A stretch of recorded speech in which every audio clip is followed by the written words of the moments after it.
Chapter 1. Design Considerations. Board Material Properties. Board material properties are a critically important element of a printed circuit design. They provide the base for mechanical support of both the circuit conductors and the components which those conductors interconnect. The board material also has a significant influence on the electrical performance of the circuit. The dielectric constant and the loss tangent, also known as the dissipation factor, of the board material can significantly affect board design. From a manufacturing perspective, board material properties can be an important concern. The dimensional stability of some materials is much better than other materials. This can affect manufacturing yield and thus cost. Some materials may be difficult to process, which might be reflected in increased cost. Board base materials also define the limits of the thermal performance of the printed board, both in assembly and in use. Higher temperature materials may be desirable should hand soldering for rework or component replacement be required. The designer should be familiar with all key board material properties. Laminate. A printed board produced by bonding together two or more layers of material. Prepreg. A sheet of the board reinforcement material impregnated with a synthetic resin such as epoxy and partially cured, cross-linked. This sheet is often called the B stage, an intermediate stage before the final lamination. Core material. A sheet of the board reinforcement material impregnated with a synthetic resin such as epoxy and fully cured, cross-linked. This sheet is often called the C stage, an intermediate stage before the final lamination. Build-up. A laminate made using high-density interconnection (HDI) technology. Examples of such structures, as opposed to simple laminates, are shown in Figure 1.1.1. Organic substrates. Organic substrates are the most commonly used in the construction of printed board interconnection structures.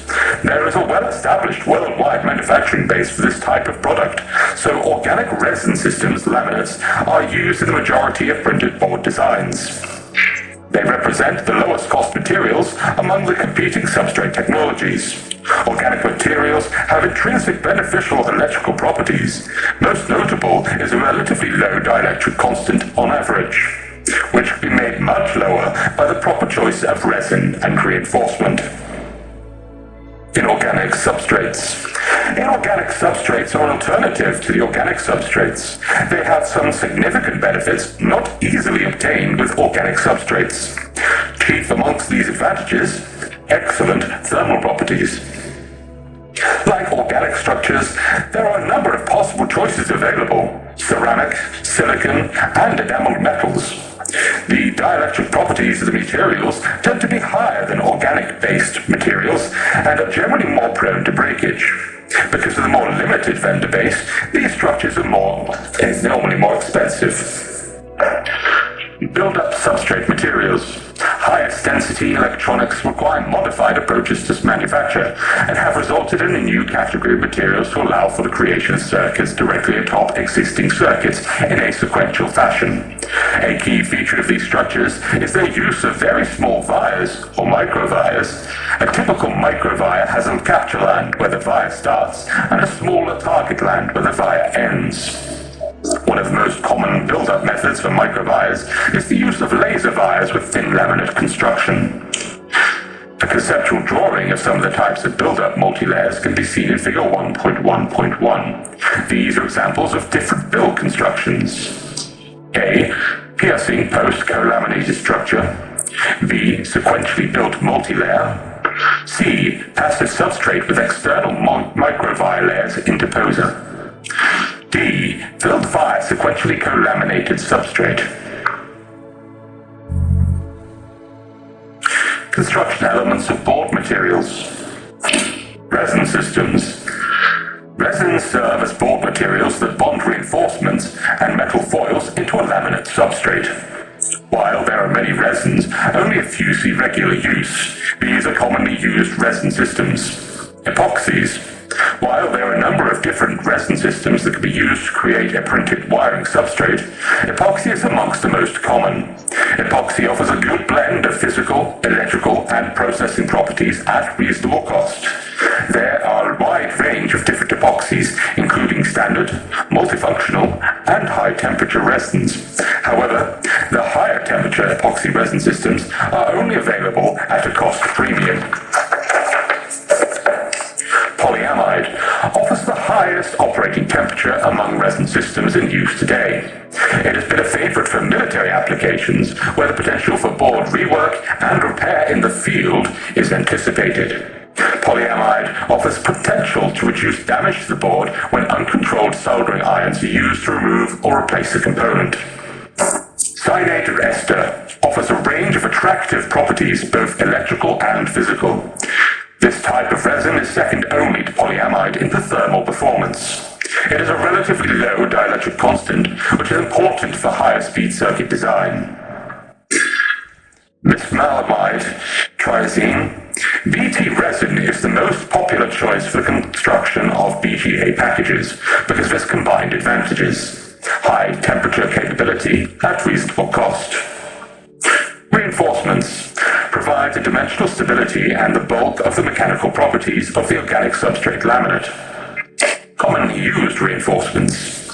Glass cloth, the most commonly used reinforcement for PCB substrates, is widely available and processed with relative ease.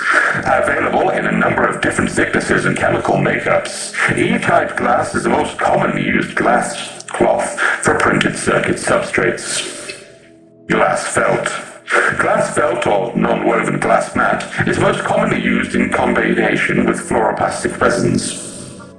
Aramid, used to reinforce certain laminates. It is a negative CTE in the X and Y direction, which help to offset the in-plane CTE of the resin. As a result, laminates made from this material can approximate the CTE of ceramic. A drawback of the material is that high Z-axis CTE, which can fracture nearby resin, leaving microcracks along the surface of the fibers. Aramid paper, effectively used in a number of multi-layer applications, they have the most of the benefits of aramid cloth with more process latitude. Because the material is organic, it has the added advantage of being easily processed by either laser or plasma for making holes. Metal foils, commonly used to provide the raw material for the creation of circuit conductors. While copper is the most commonly used metal foil, many others are potential candidates, and laminates can be fabricated with such materials at cost. Copper foils come in different thicknesses. Common thicknesses are 17 microns, half ounce, 35 microns, 1 ounce, and 70 microns, 2 ounce. Thinner foils are commonly used to facilitate the manufacture of fine-line circuits. Thicker copper foils are used for power and ground distribution and can enhance thermal management. Flexible laminates. Flexible film-based laminates serve those applications where an assembled circuit will be bent, folded, or flexed during use. Known as flex to install or continuous flex, the designer needs to know the characteristics of the material in order to meet the application requirements. Like rigid substrates, there are many different choices, but only a few see regular use. One of the most common uses is rigid flex, which is a combination of two technologies, rigid and flex. Polyamide films. Having the same general makeup as rigid polyamides, these materials have excellent thermal properties. Because they generally are not filled with reinforcement materials, these films have relatively low dielectric constants, making them attractive for higher speed design and cabling applications. Another advantage is they are more tolerant with rework operations. Polyester films, used for many low-end applications where high temperatures will not be experienced. This means the soldering parts to flexible circuits need to be accomplished with great care or using mechanical attachment techniques. The material is very low cost and is often used in combination with silver inks to create polymer-thick film circuits. However, copper-clad polyester is also commonly available. Key environmental material properties. While there are many different material properties that can be measured in a laminate, a few are most important in circuit design. These properties are dielectric constant,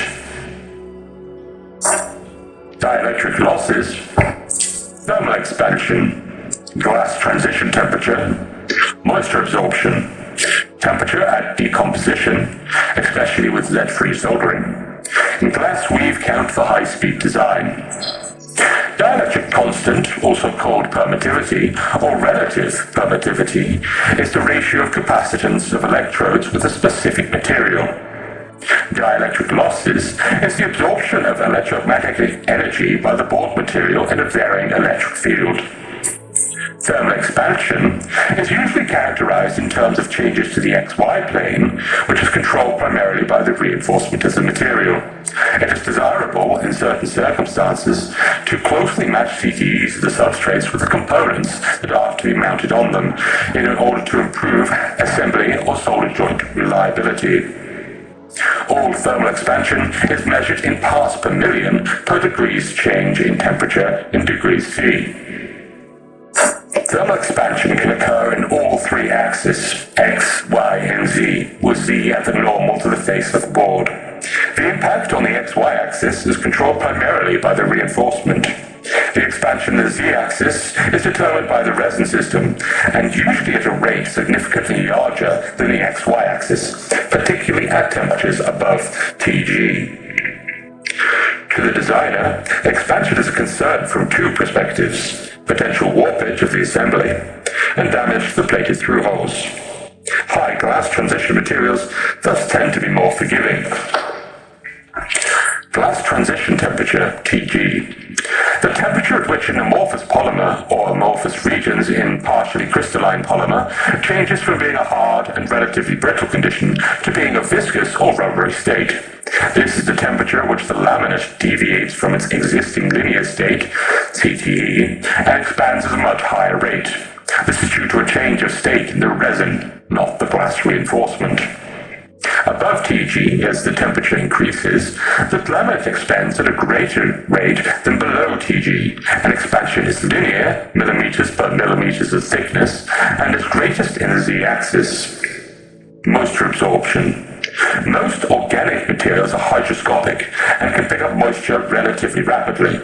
Moisture absorption is a concern to the designer because it changes the electrical characteristics of the material, can alter dimension and configuration, and cause potential difficulties in assembly.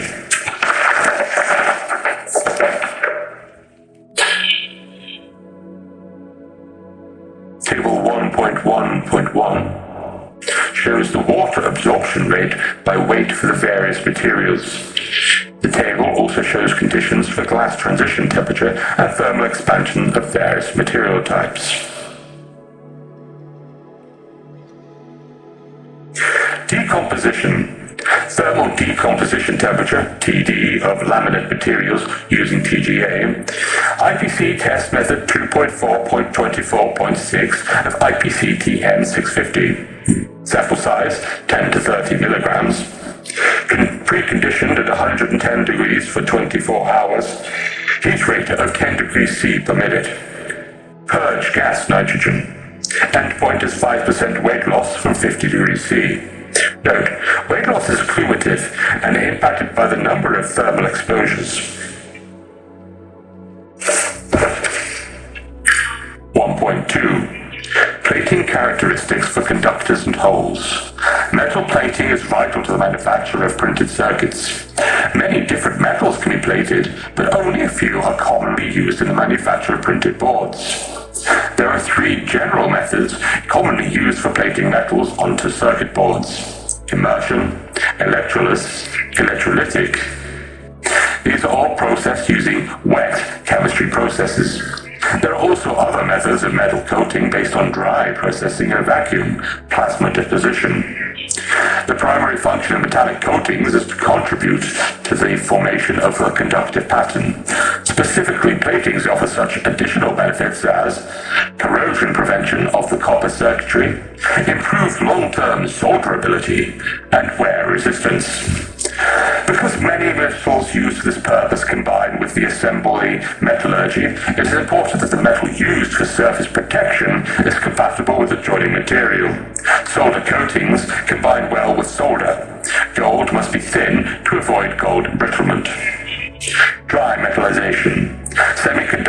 processing commonly uses a dry process called sputtering, where in a metal target is bombarded with highly charged gas ions. This causes the target metal atoms, i.e. copper, to be ejected and redeposited on materials in the chamber. This method is not commonly used for printed board fabrication, but has been used with success in a number of applications, e.g. flex circuits and high aspect ratio blind vias in microwave metal back boards. Immersion plating, the simplest of the wet processes, involves a simple galvanic replacement reaction. Thickness is limited to a very thin coating, as it is a simple replacement reaction. The more noble metal in the solution picks up electrons from the less noble metal immersed in the solution and plates out. In circuit manufacture, immersion tin and immersion gold are perhaps the most familiar processes. These processes work very rapidly on clean, bare copper. Electroless plating. The second wet process method is electroless plating. How is it similar to immersion? No current need to be passed through chemistry to get metals to build. Copper is the most common of possible metals to be plated via the electroless process.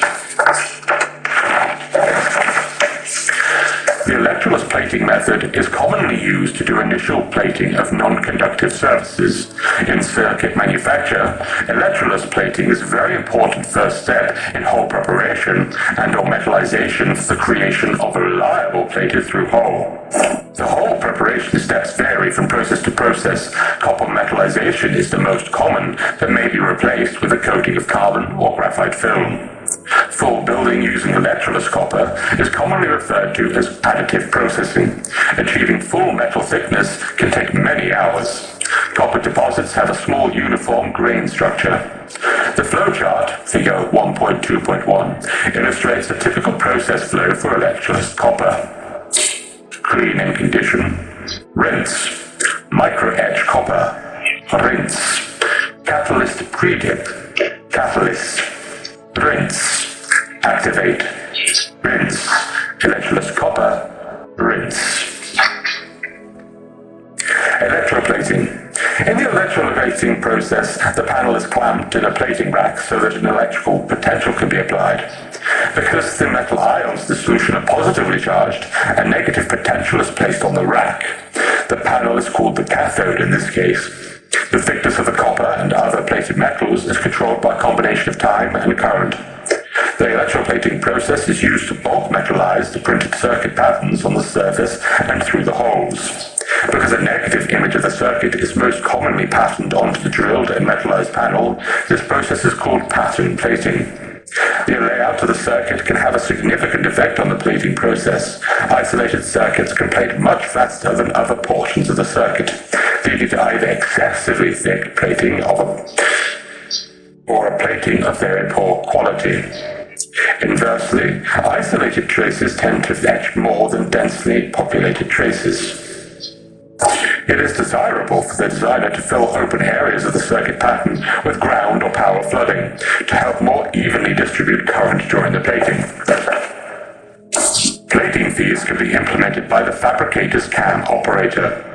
It should be governed by explicit instructions in the fabrication notes of the master drawing, addressing minimum spacing requirements and type of non-functional area fill. The process for plating is also critical. A plating operation that proceeds too quickly can result in granular copper. Ductility is related to the granularity of copper and can affect the reliability of plated holes. Sometimes you will see ductility specified on master drawing. Plating thicknesses for different metals. Normally copper is plated up to an approximate total thickness of 25 microns, 0.001 inch. This is a general goal for plating thickness in the plated through hole. As a result, there is more copper deposited on the surface, approximately 30 to 35 microns. The following minimums apply. Table 1.2.1. Surface and hole copper layer plating minimum requirements for buried vias, less than 2 layers, through holes and blind vias. Copper average, class 1, 20 microns, class 2, 20 microns, class 3, 25 microns. For thin areas, class 1, is 18 microns. Class 2 is 18 microns. Class 3 is 20 microns. Wrap. Class 1, AABUS. Class 2, 5 microns. Class 3, 12 microns. Other metals such as nickel, palladium, gold, immersion silver are often plated over the top of the copper.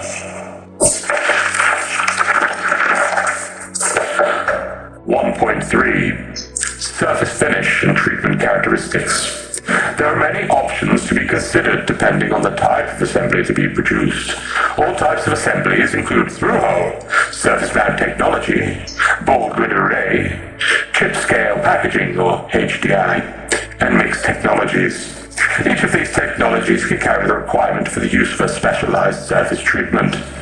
Surface finish issues become critical when there is a mixture of technologies on the same assembly.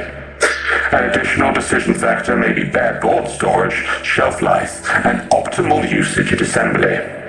There are various types of surface finishes placed on the lands intended for surface mount solder applications. One of these is hot air solder leveling, HASL. This was the predominant surface finish for many years. Board is dipped into molten solder after the final copper plating process.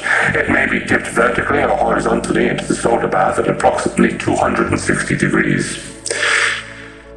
Excess solder is then blown away with hot air. Assembly challenges and problems with the Hassel process. Solder thickness varies widely from 0.75 microns to 35 microns. Solder crowning on lands tends to create an unleveled surface, making even application of solder paste more difficult. Results in less uniformity of the final solder joints. For ultrafine pitch and array devices, planarity of the surface is a critical assembly factor. Immersion or plated finishes offer a flatter base for attachment of these components than Hassel. It was generally believed that the lower thicknesses were not acceptable because of the very thin layers of solder. That is, this thin layer would not provide good protection against copper oxidation. However, many studies based on soldering results have shown there is no correlation to the solder thickness or the solder coverage on the lands. Thus, acceptance criteria for solderability of printed boards should include or be entirely based on functional testing, solderability of sample product. As component geometries shrink, the effect of solder crowning on lands from Hassel becomes an assembly challenge. The crowning effect creates an unleveled surface, making application of solder paste more difficult. The result, less uniformity on the final solder joints. Planarity of the surface becomes a critical assembly factor when dealing with fine-pitched devices, ultra-fine pitched surface mount devices, surface mount array packages. Lead-free Hassel. The lead-free hot air solder leveling process can provide both quality and reliability of the surface finish in providing long shelf life solderability. Like most of the lead-free technology, the process for lead-free Hassel is maturing as more printed board fabrication facilities implement its use. Lead-free Hassel finishes can be more expensive because tin and silver cost more than lead. The finish is smooth and bright and less domed than intrinsic tin or lead Hassel. Conventional surface finishes, e.g. from the Hassel process, can add to the coplanarity ponderance for components. This is especially true for components whose leads or balls are not all to be in the same plane. These uneven surfaces also compound the paste printing problem, because it gets more difficult to assure good gasketing. Gasketing refers to the fit of the stencil on the pad. The stencil opening is smaller than the line pattern in all dimensions between the stencil and the board. Lack of gasketing means leakage of paste underneath the stencil. This can lead to frequent cleansing of the stencil or removal of smeared paste from the board, followed by reprinting of that paste. There are many other metallic protective coatings that can be used to cover the copper circuitry. Fused tin or lead was used by the industry for many years, until it became a practice to put solder mask over the melting metal. The solder mask could deteriorate when the board was subjected to heat, thus it became popular to remove this etchant resist so that the solder mask could be applied over the bare copper. Solder mask over bare copper, SNOBC. Some manufacturers have found that making the tin or lead plating etch resist very thin allows the solder mask to be applied directly over the plating. Because there was not sufficient thickness to reflow during the assembly temperatures, the mask adhered relatively well, especially on the laminate on either side of the small conductors. This is done only to a few designs, and the surface copper must have relatively small features so that major solder mask adhesion is provided by the laminate. Fused tin or lead and solder-coated copper are still viable options for surface finishes because nothing solders like solder. There are many other surface finishes that also apply. All of these metallic finishes have advantages and disadvantages. It depends on the board manufacturer's capability to provide a solderable surface that is compatible with the solder mask requirements. Grey tin can be applied to the board. The board is plated with tin only, and the solder mask is applied over the tin plating.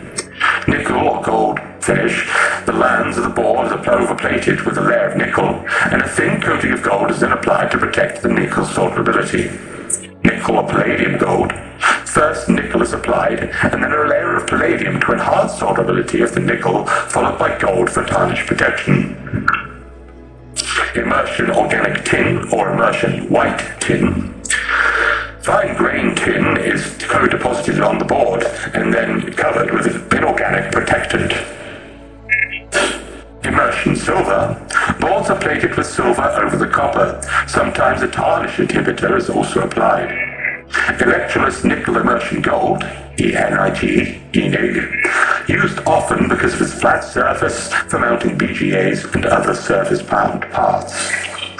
As the I/O of component packages have increased, the need for flatter board surfaces has become more critical, especially for array packages. Thus the popularity of alternative surface finishes that are not metallic, i.e. organic solderability preservatives or OSPs.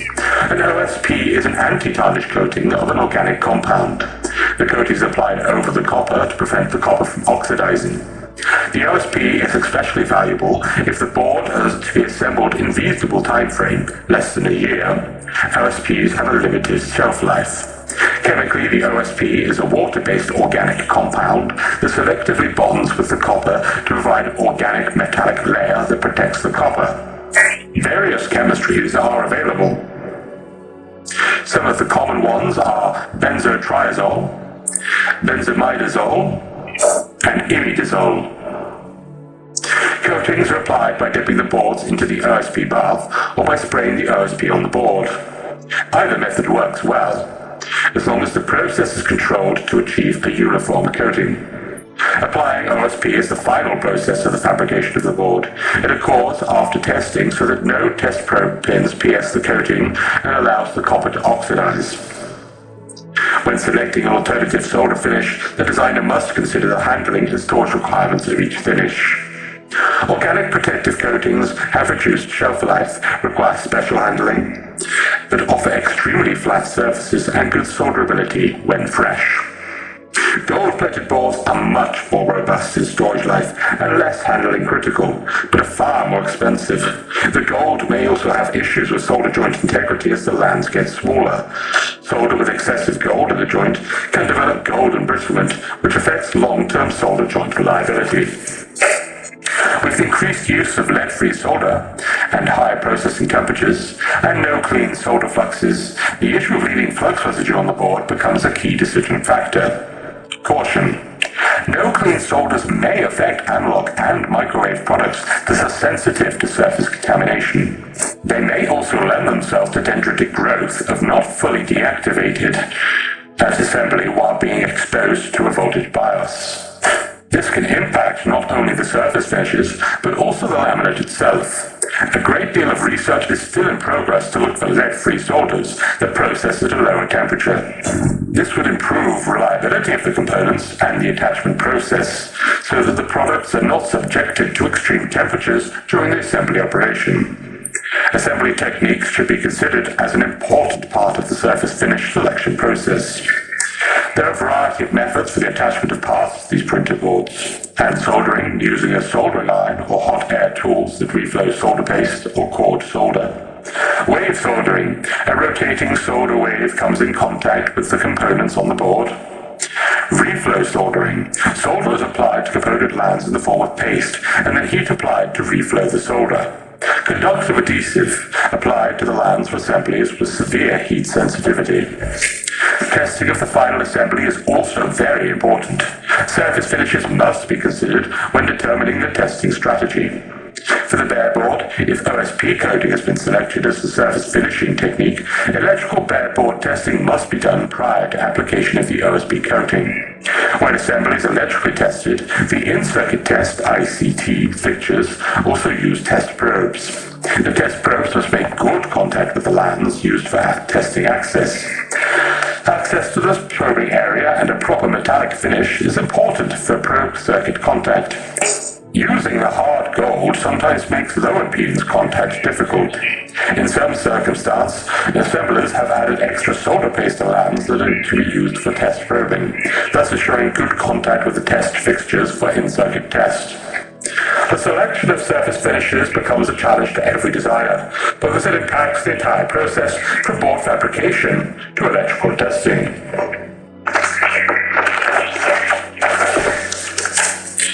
Application environment can play a critical role in the selection of surface finishes. Not all finishes will meet performance requirements in all environmental conditions.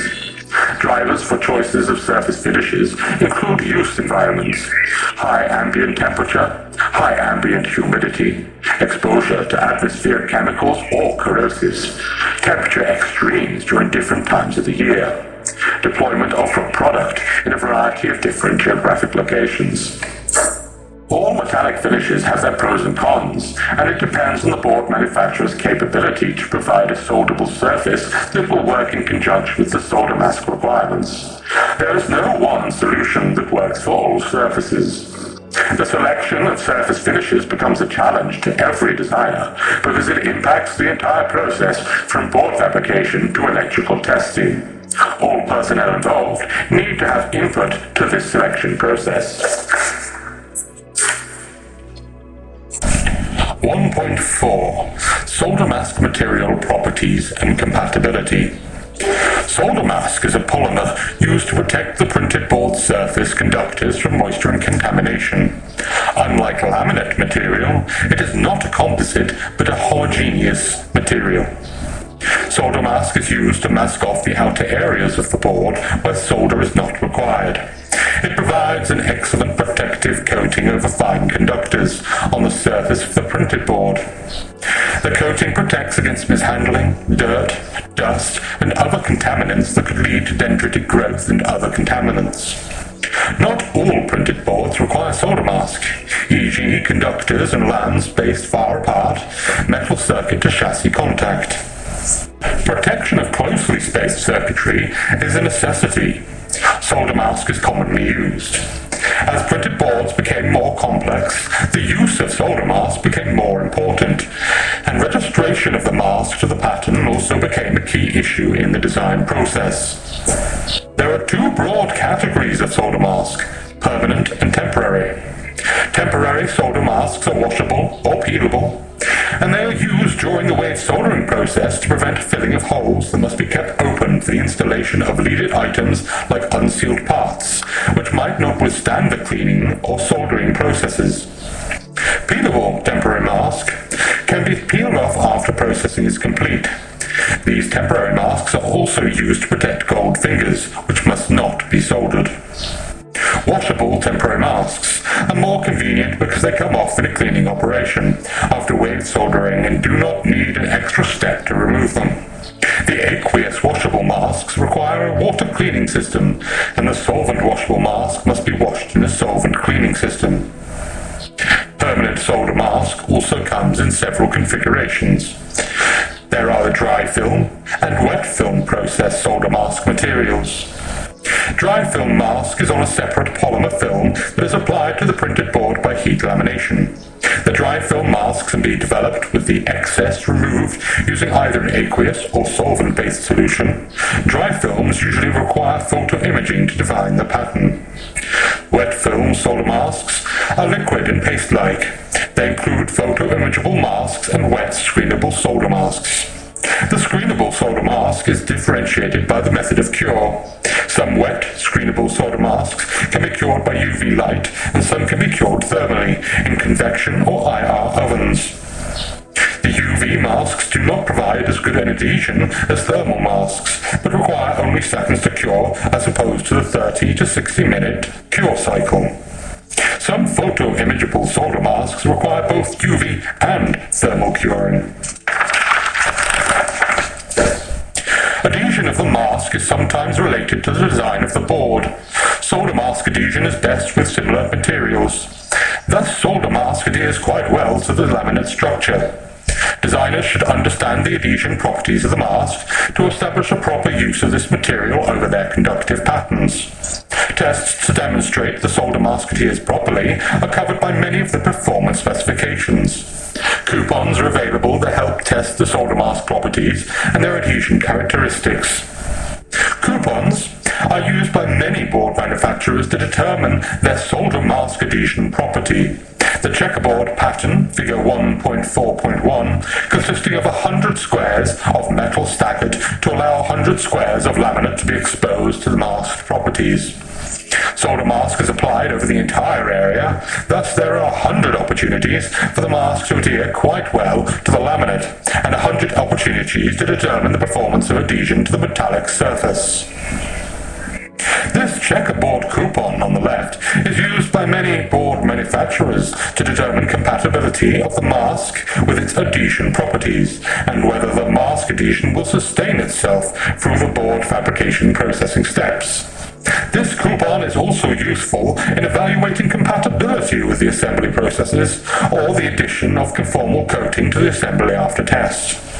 The other optional solder mask coupon shown on the right in figure 1.4.1 is capable of evaluating solder mask adhesion to metal, laminate, minimum solder mask web, and minimum in-connect conductor width. Another available coupon, figure 1.4.2, was developed to determine whether plated through holes were filled or tented with appropriate material.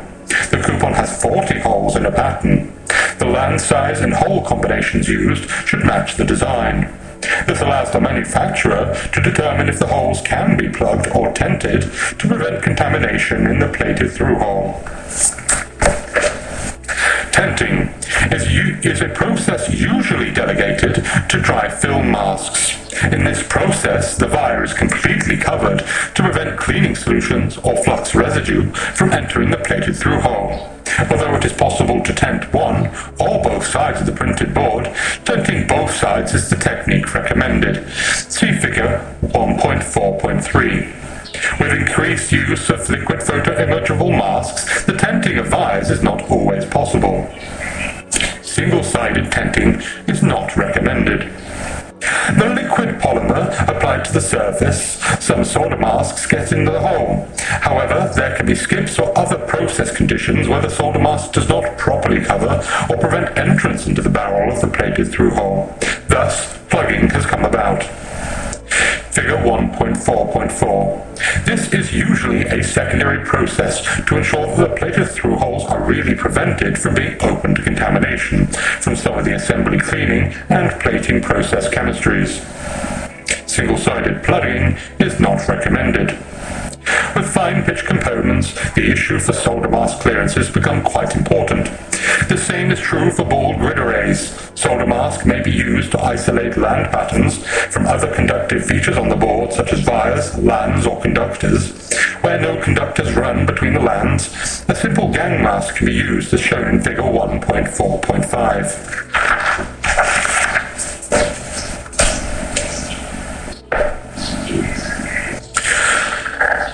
Tolerance requirements This design can generally be met by screen printing solder mask. At 0.38 mm spacing, 380 microns, should be acceptable as clearance around the land pattern for a quad flat pack or SOIC, or other component with peripheral leaded lands. For land pattern designs with routed conductors between lands, one normally attempts to cover these inductors with a strip of solder mask, as shown in 1.4.6. Here, the tolerance requirements to make all this possible are predicated on the spacing or pitch between the lands.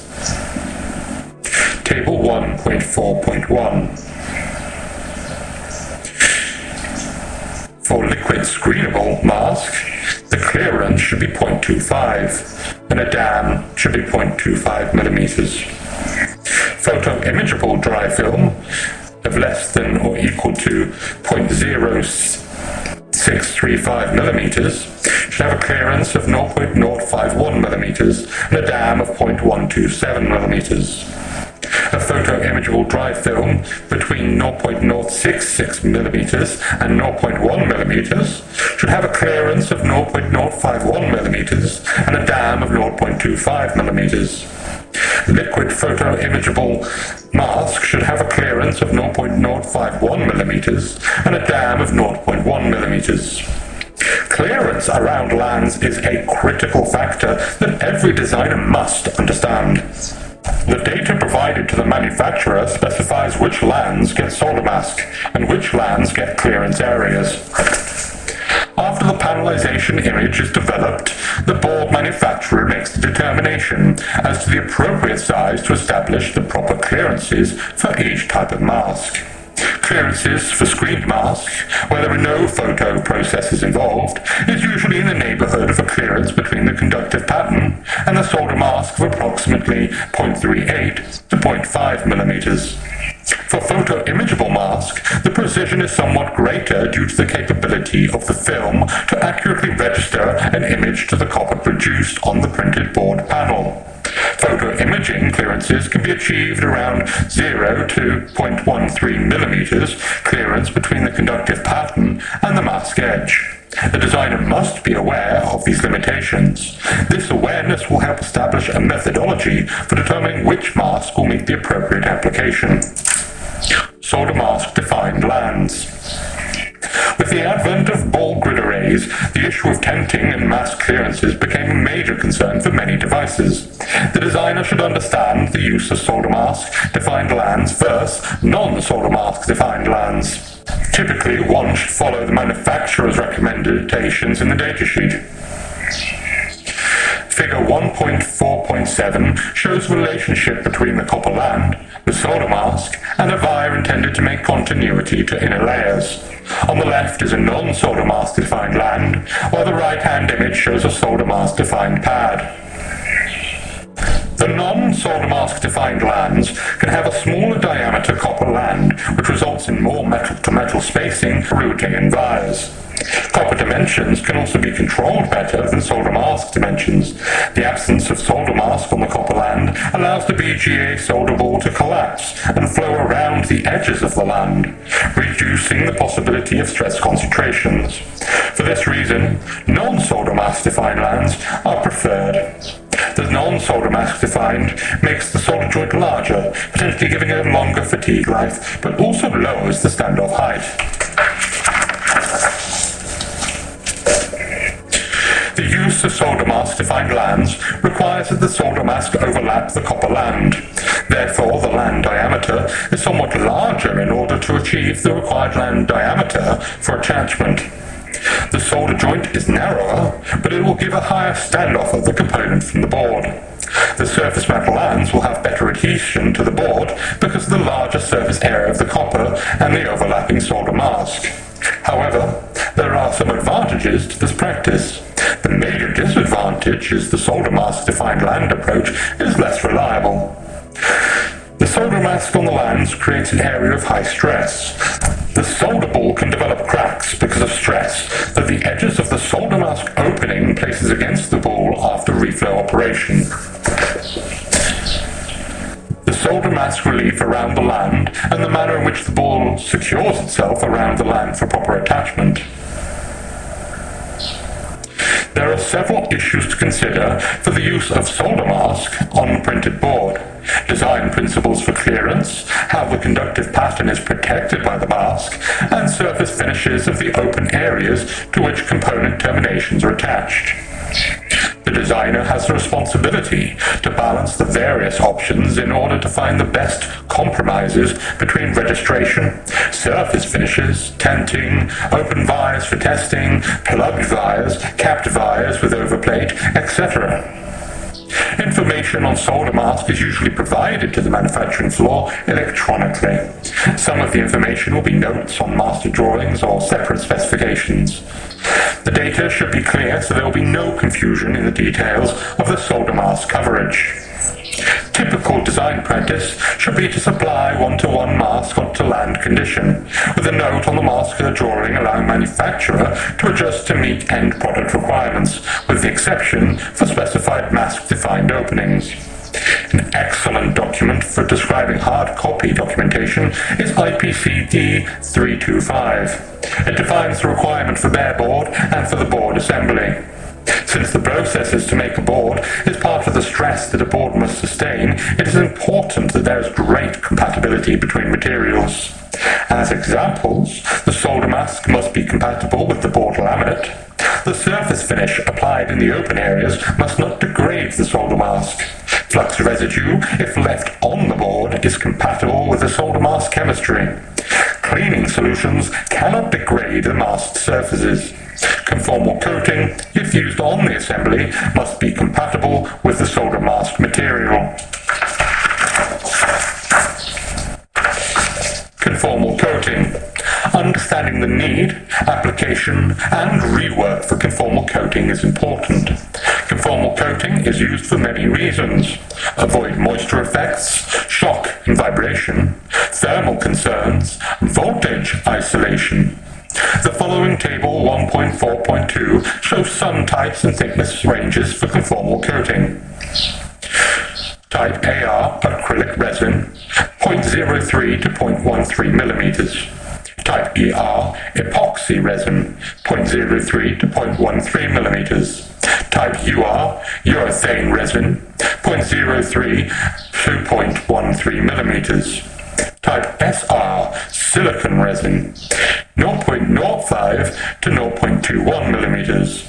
Type XY paraxylene resin, 0.1 to 0.05 millimeters.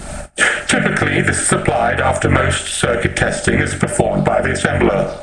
The coating should be easily identified on the assembly drawing. It is important to identify the coating, as techniques for removal and reapplication are often quite different.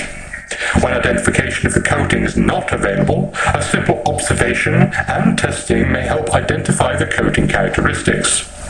This may be accomplished through the evaluation of several techniques. Hardness. Penetrate a non-critical area to determine relative hardness. The harder the coating, the more suitable it is for more abrasive removal techniques. Transparency. Usually more suitable for removable than opaque types. Opaque type coating requires controlled techniques to avoid damage on covered components.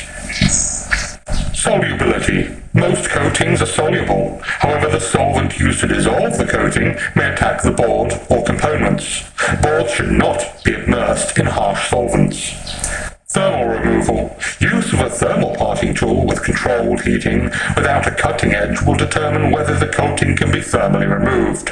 Start with a low temperature, approximately 100 degrees C. Thickness. Coating thickness is determined by visual inspection. Thin coatings show sharp outlines of components and almost no fillet at the intersection point of part leads. Strippability. Carefully slitting the coating with a sharp blade in a non-critical area to try and peel back the coating will show if the coating is strippable. Table 1.4.2 shows some characteristics of various coatings and their potential for removal. Once the coating is removed, repair can begin. Equipment required is usually a soldering system, removal tips, tweezers, handpieces, hot air pencils, etc. Materials needed for reattachment, flux cored solder, solder paste, a form of cleaner, and sometimes hot air pencils. The procedure may be quite detailed, depending on the manner in which the part is to be removed or replaced. 1.5. Homogeneous material performance capability. Rigid printed boards are made with copper-clad laminate. They are produced by companies that make the basic laminate sheets. These sheets are fabricated in any size and are usually greater than or equal to 0.55 meters squared, 6 foot squared. In general, copper-clad laminate in the United States is produced in sheet form much larger than that. The size of a sheet is normally 3 foot by 4 foot, 12 foot squared. In either case, there is a border of 25 millimeters, 1 inch, around the perimeter of the sheet. The fabricated inner area is used for the working surface to produce multi-layer or double-sided product. A panel, if cut to size, has similar conditions. The difference is that the panel only has a 13 millimeter, 0.5 inch border. The laminate manufacturer performs all of the tests on the material, including inspection of the resin, the reinforcement, the copper foil, and any characteristics that are needed in order to meet the requirement of the user. The laminate materials used in rigid printed board fabrication are described in IPC 4101D. This document provides all of the general characteristics, with details documented in specification sheets included at the end of the standard. Specification sheets provide the detailed requirements for peel strength, volume resistivity, surface resistivity, moisture absorption, dielectric breakdown, permeativity, loss tangent, dissipation factor, flexure strength, arc resistance, thermal stress capability, electrical strength, flammability, and several other properties. In order to maintain a homogeneous material performance capability, it is usually a good idea to use the same pre-impregnated reinforcement to produce the multi-layer board as is used to make the copper-clad laminate. There are many specification sheets included as part of IPC 4101D. Each specification sheet has very specific details. Examples of the main characteristics are shown in the following listing, figure 1.5.1. The listing shows the specification sheet number and a description of the resin and reinforcement used to make the copper-clad laminate-based material. The board manufacturer establishes the relationship between the core material and prepreg. The manufacturer also determines the best combination of copper-clad layers used to produce the multi-layer stack-up.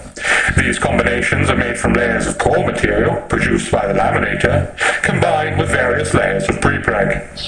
In some instances, manufacturers have mixed and matched the various prepreg products in order to get the proper flow characteristics of the prepreg material. Figure 1.5.1 shows a typical slash sheet for an FR4 epoxy flame-resistant laminate with a minimum TG of 110 degrees centigrade from IPC 4101D. In some cases, a laminate supplier may mix such material with a higher TG laminate, e.g. NEMA grade G11. The G11 is still an epoxy material, but it has a higher TG, 135 degrees C to 175 degrees C. Mixing epoxy resins is possible and is usually done to gain better performance of the multi-layer structure. Figure 1.5.1 sample specification sheets for laminates and prepregs, and I'm not reading that out. Figure 1.5.2 shows several slash sheet headers for FR4 epoxy. This is pretty much just as bad. Figure 1.5.2 examples of specification sheets, headers for laminates and prepreg. Because of surface mount requirements and the desire to have increased heat resistance in the outer layers, it has not been unusual to take a polyamide material and produce the outer layers of a multi-layer with this material, whereas the inner layers are made out of standard glass epoxy grade product. Homogeneous construction is important and can be achieved whether the same material is used or where there are only slight variations that occur between different material properties. Prepreg is the glue that ties together the cores in a multi-layer construction. Resin flow of the prepreg must be consistent between the layers. This is a discussion that should be between the user and the board manufacturer to determine the best approach for the desired end product. Designers should be aware of variations in construction of all of these materials. There are different forms of glass cloth, and these are coated and made into copper-clad laminates to provide the user with a specified thickness. Figure 1.5.3, laminate construction example. Although the thicknesses between suppliers may be identical, the constructional properties can vary dramatically due to differences in overall resin content and the use of different styles of glass cloth. These variations in construction change the physical and electrical performance of the products. As an example, the standard double-sided board that plugs into card edge connectors is approximately 1.5 millimeters or 0.062 inches thick. This thickness can be produced using 8-ply, or 8 layers, of coated 7628 glass cloth. The number assigned to the glass cloth represents the number of threads in the warp and the fill of the woven cloth. A non-standard FR4 is also available in 7-ply. In this product, the two outer layers are 7628 glass, where the inner layers are a heavier glass style, 7642. Using the heavier glass style for the 5 inner layers produces the same outer thickness of the final board. A third product is also available and quite popular in Asia, a 6-ply FR4.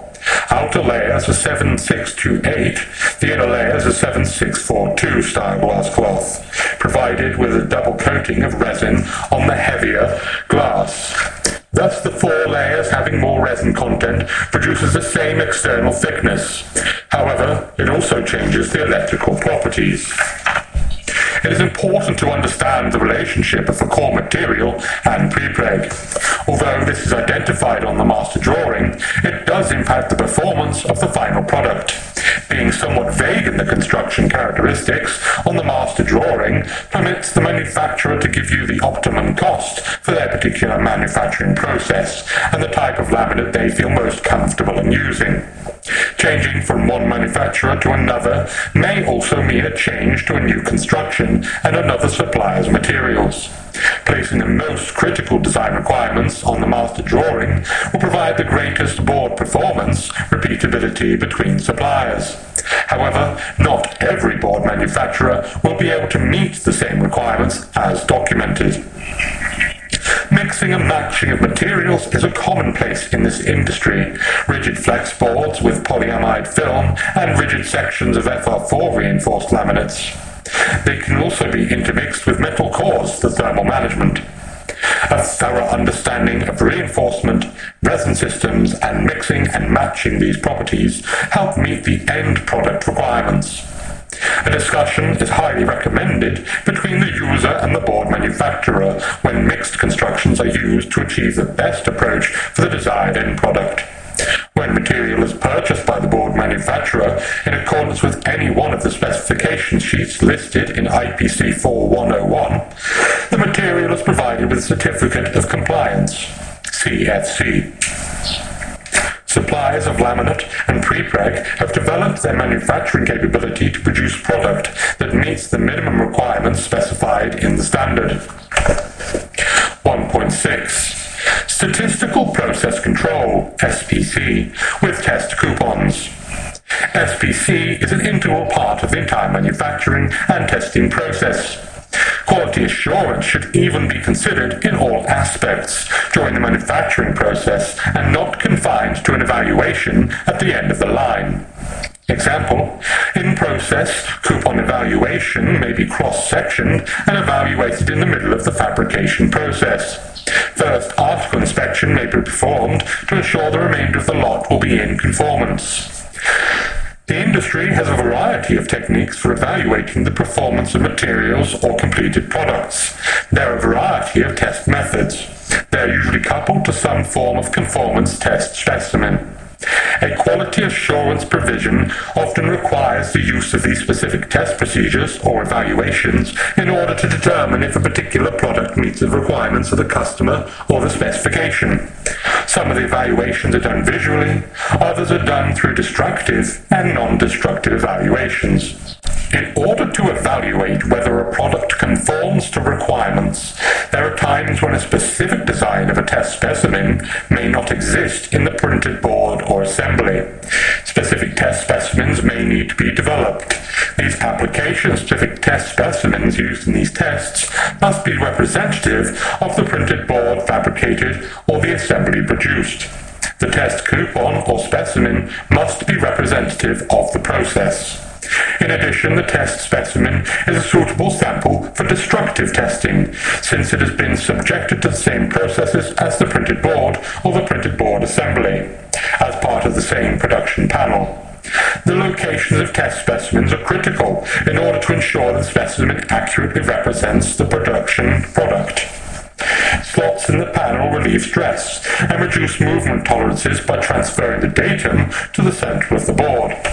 Typically, this is specified by the fabricator during the CAM process. An example is shown in Figure 1.6.1. The use of test specimens moved from quality assessment at the end of process completion to evaluation during the process. The in-process evaluation confirms that processes are in control. This provides a systematic path for continuous improvement of the processes by identification of root cause problems. This in turn will reduce the number of evaluations that will need to be made at the end of a product cycle. There is a systematic path for evaluating quality. Figure 1.6.2 illustrates the steps: quality conformance evaluation, end product control, in-process control, and process parameter. Figure 1.6.2, the process improvement steps, current conformance techniques, end product evaluation for control and capability, in-process product evaluation for control and capability, process parameter evaluation for control and capability, and continual process improvement and optimization. The use of statistical process control continuously identifies variation of end product quality. End product quality is improved through reduction of unacceptable variation in upstream processes. Statistical process control applies in a methodical manner on any project base that will have a high probability of successful improvements in quality. These techniques must also be properly documented to assure compliance with the requirements and provide approaches for improvement. Quality has traditionally been accepted as conformance requirements. Statistical process control is an important part in creating the process for conformance to the customer's needs. Material quality assurance is normally handled by the material manufacturer. Conformance specifications and test methods for the base materials are detailed in the performance documentation for these materials. As an example, copper foil is tested for tensile strength, ductility, elongation, fatigue ductility, peel strength, and carrier release strength. The test method, sample size, and details required are defined in accepted standards and are usually outside of the designer's control. The board manufacturer rarely repeats these tests. The manufacturer relies on certification of compliance. The certification assures that the manufacturer of the base material has verified that the specific resin, resin content, glass style, dielectric withstanding voltage, etc. has been made according to the standards. In board manufacturing, several test specimens have been identified, all based on their usage during the process of making a printed board, assembly panel, or a manufacturing panel. These specimens have been designed to be representative of the process. Many manufacturers use them to evaluate the process steps of producing a printed board. The test methods require that the parts are stressed in some instances, and evaluations are made as the capability of the plating in the whole to withstand the temperature extremes to which the product may be subjected. Current technology requires that newer coupons are utilized as reflected in IPC 2221. As an example, a new AB/R coupon incorporates the heritage AB and R coupon design features. In addition, it incorporates a C feature which represents a small via or component hole that is the smallest annular ring. The test coupon AB/R is used to evaluate hole solderability, thermal stress, plating thickness, layer registration, and virtually anything else related to the hole condition within a multi-layer or double-sided board. See Figure 1.6.3 and Figure 1.6.4. Figure 1.6.3, test specimens AB/R through hole. Figure 1.6.4, test specimens B/R, blind and/or buried vias. A board manufacturer may select his own design for the test specimens. However, he should have objective evidence that the parameters are consistent with the recommended IPC 221 coupons. The coupons AB/R and V/R may be used as an in-process tool or for evaluating drilling or initial plating steps. However, they are more commonly used at the end of the process. The board manufacturer will make the decision as to when the coupon is used to evaluate the process, as well as the frequency of that evaluation. Other coupons used by the board manufacturer deal with a variety of different conditions, depending on the complexity of the process and the details of specific information needed by the board manufacturer. Although many of the coupons have been defined in the IPC design standards, manufacturers may need to modify them to suit the processes used to produce the board. Drill and image registration coupons, solder mask cure and adhesion coupons, insulation resistance property coupons, step wedge for image resolution for etching and plating characteristics, copper ductility in process coupons, peel strength of small lands or high density circuits, plating analysis and conductor geometry coupons, inner layer measurement coupons, including impedance capability. The inspections may be visual, but most often microsectioning with magnified inspection is required. A coupon is encapsulated in resin and then ground until the center of the hole is visible. This allows evaluation of the inner conditions of the holes and conductors to determine process conditions or anomalies, as shown in Figure 1.6.5. Notes: the thermal zone extends 0.08 millimeters, 0.0031 inches beyond land edge that is most radially extended. 2. Multiple voids or cracks between plated through holes and in the same plane shall not have combined length exceeding the limit for the classes. Figure 1.6.5, test specimen for laminate integrity, rigid flex, printed wiring. Coupons for assembly characteristics are just as important as for board manufacturing conditions. In these instances, coupons are placed on the outer borders of the assembly panel to determine such issues as solderability, e.g. Figure 1.6.6, and cleanliness. Solderability conditions can be tested with a patterned coupon. Cleanliness can be identified through comb patterns set beneath parts. In either case, the assembler determines which coupon is necessary in order to correlate the conditions of the assembly with the requirements.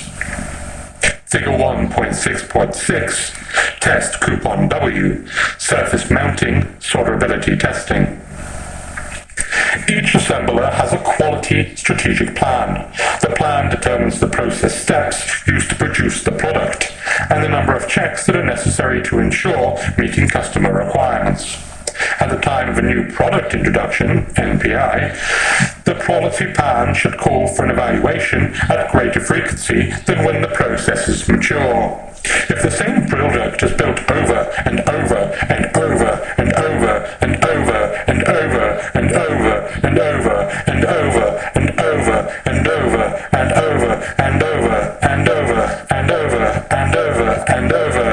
over and over and over and over and over and over and over again. The details fed back from the testing provides information on how to improve processes.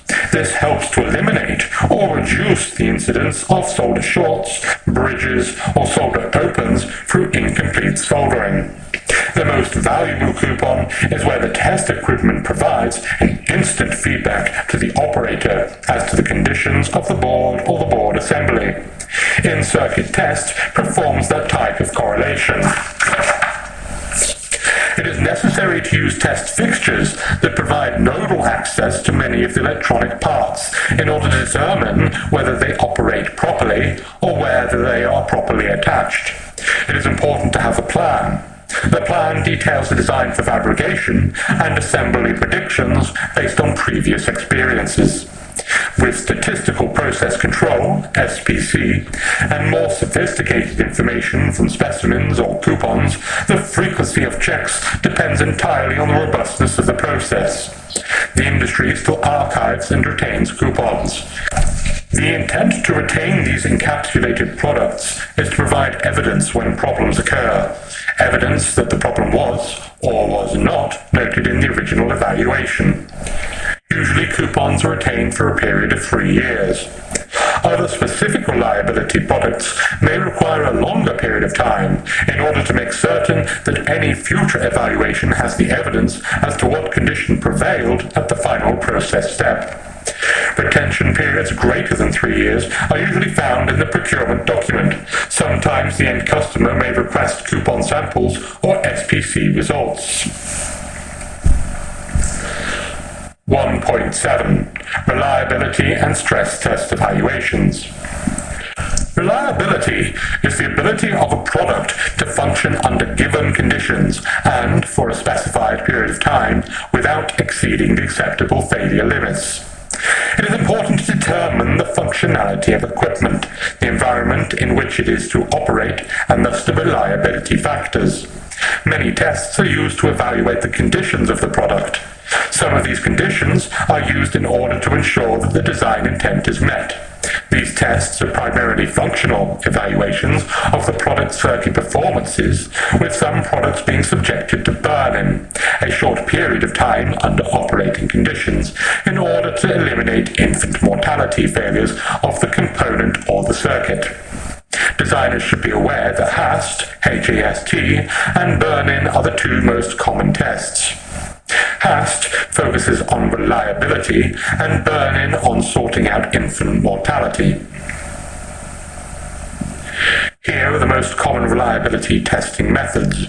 Burn-in, a short period of time under operating conditions in order to eliminate infant mortality failures of the component or the circuit. HALT, highly accelerated life testing. This is a stress testing to failure in a highly accelerated manner that duplicates the expected environmental stress in product operation. Usually the levels of stress far exceed actual expected conditions for the product operation.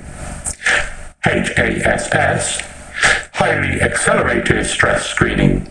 Generally, this method uses the same environmental stresses as HALT, but at lower levels, similar to burn-in. HASS is performed typically after complete HALT testing has been done. The product after HASS should still be completely functional. HAST, highly accelerated stress testing, similar to HALT, is that the expected environmental stresses are applied to the product until failure. Before a product design can begin, the designers and the members of the supply chain who will build the product should define and rank the quality processes used to capture the voice of the customer. There are many design functions, and any part of the product can be improved. The term QFD signifies Quality Function Deployment. This term is meant to determine the customer's needs and to find process improvement in product performance, marketing, processing, field service, materials, and reliability. Some test conditions ensure that the design intent is met. These tests are primarily functional evaluations of the product circuit performances. In determining reliability, one looks at the basic customer requirement, which include years of service, acceptable failure rates or probability of failure, such as a function of time, MTBF, mean time before failure, repair or replacement, upgrade, service, maintenance or warranty strategy. Life cycle environments, definition of acceptable performance, criticality of functions and availability of test equipment. Table 1.7.1 Worst case use environments and appropriate equivalent accelerated testing. This covers product categories, including consumer, computer and peripherals, telecommunications, commercial aircraft, industrial and automotive passenger compartment, military ground and shipboard, space, LEO, GEO, military aircraft and maintenance, automotive under the hood. Understanding product life cycle is also important. The product life cycle begins at the component level, and this includes the printed board and continues through the assembly level. The life cycle includes exposure to the manufacturing environments, which consist of assembly processes, testing, storage, transportation, and operations. In determining the requirements for highly accelerated stress testing, HAST, look at the functionality of the equipment in the field and the environments in which the equipment must operate and its life expectancy. These issues are usually accomplished by testing coupons that are representative of the product being produced. It's important to determine where and when it fails.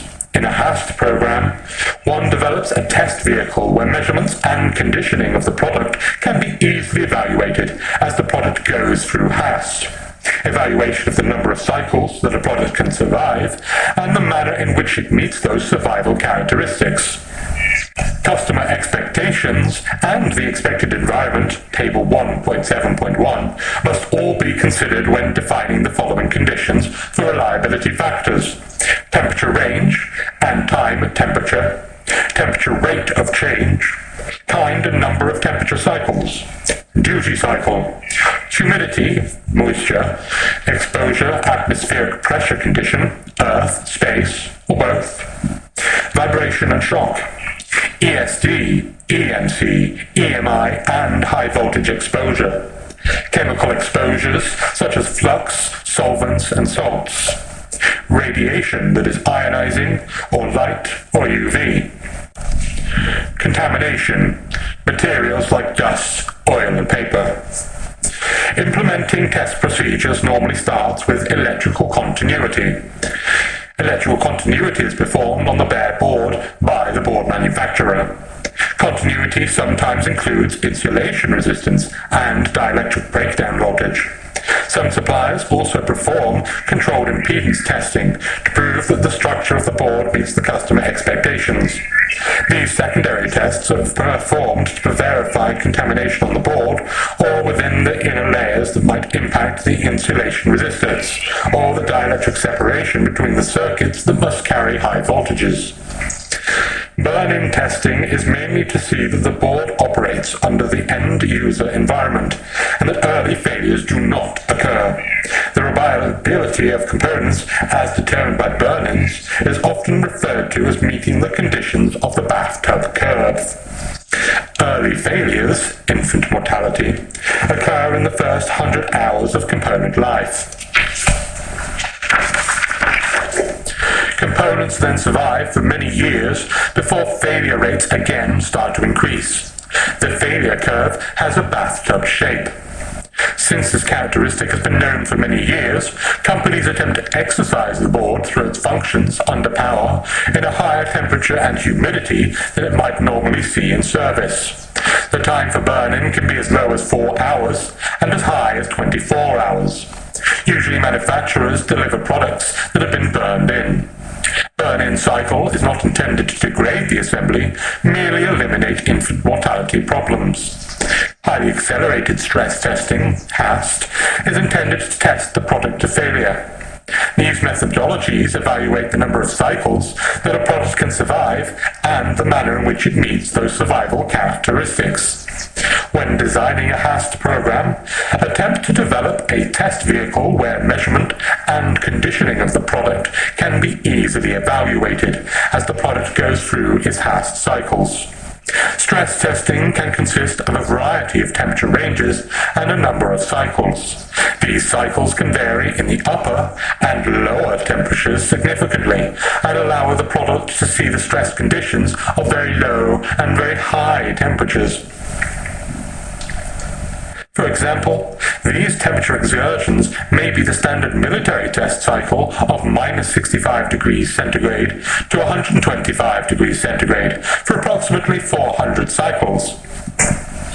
An alternative might be 1,000 cycles at temperatures from 0 degrees centigrade to 100 degrees centigrade, representing commercial products. Figure 1.7.3, Military and Commercial Exclusion Cycles. As can be seen from Figure 1.7.3, the ramp time in each instance is 30 minutes. Note that in some instances, it takes that amount of time for heat to enter the printed board and show the significant stress conditions that might occur at the higher temperatures. The electrical resistance in daisy-chained plated through-holes and daisy-chained solder joints is measured. These connections are monitored for increased resistance during the thermal cycling. An increase in resistance of 30 ohms in most instances constitutes a failure of either the plated through-hole or the solder joint.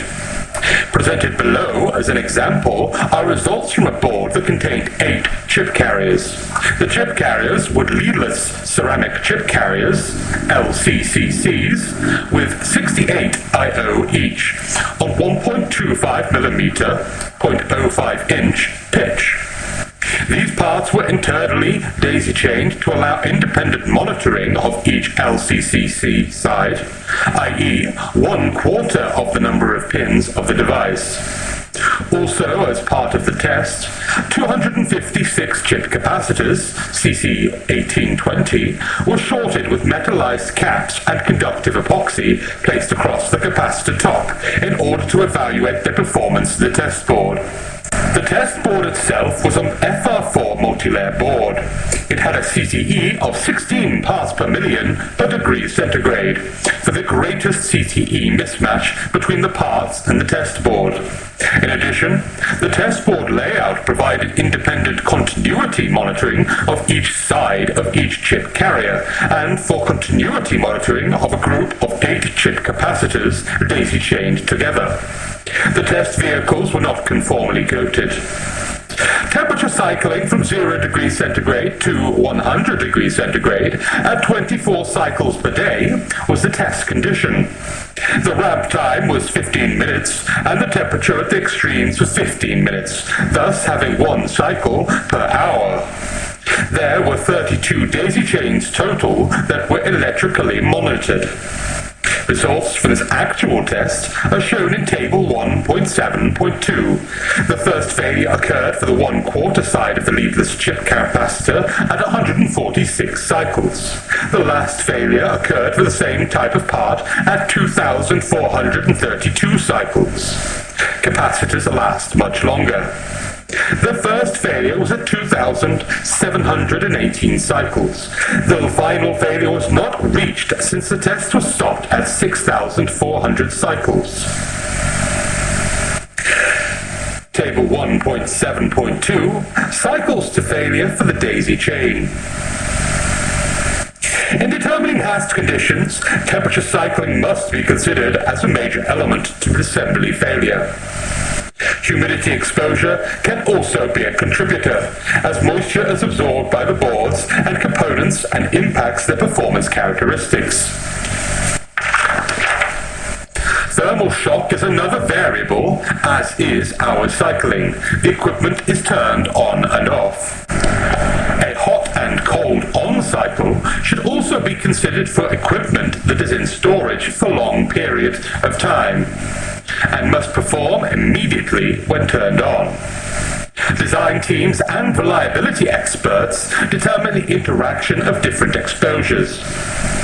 A mechanical and/or thermal stressing of the boards in shake and bake or shake, rattle and roll condition help determine when and where failures in the assembly will occur due to physical and/or temperature stresses. Fitness for actual use of the product is important as customers have certain reliability expectations and want their equipment to work in the field for the intended period of time specified.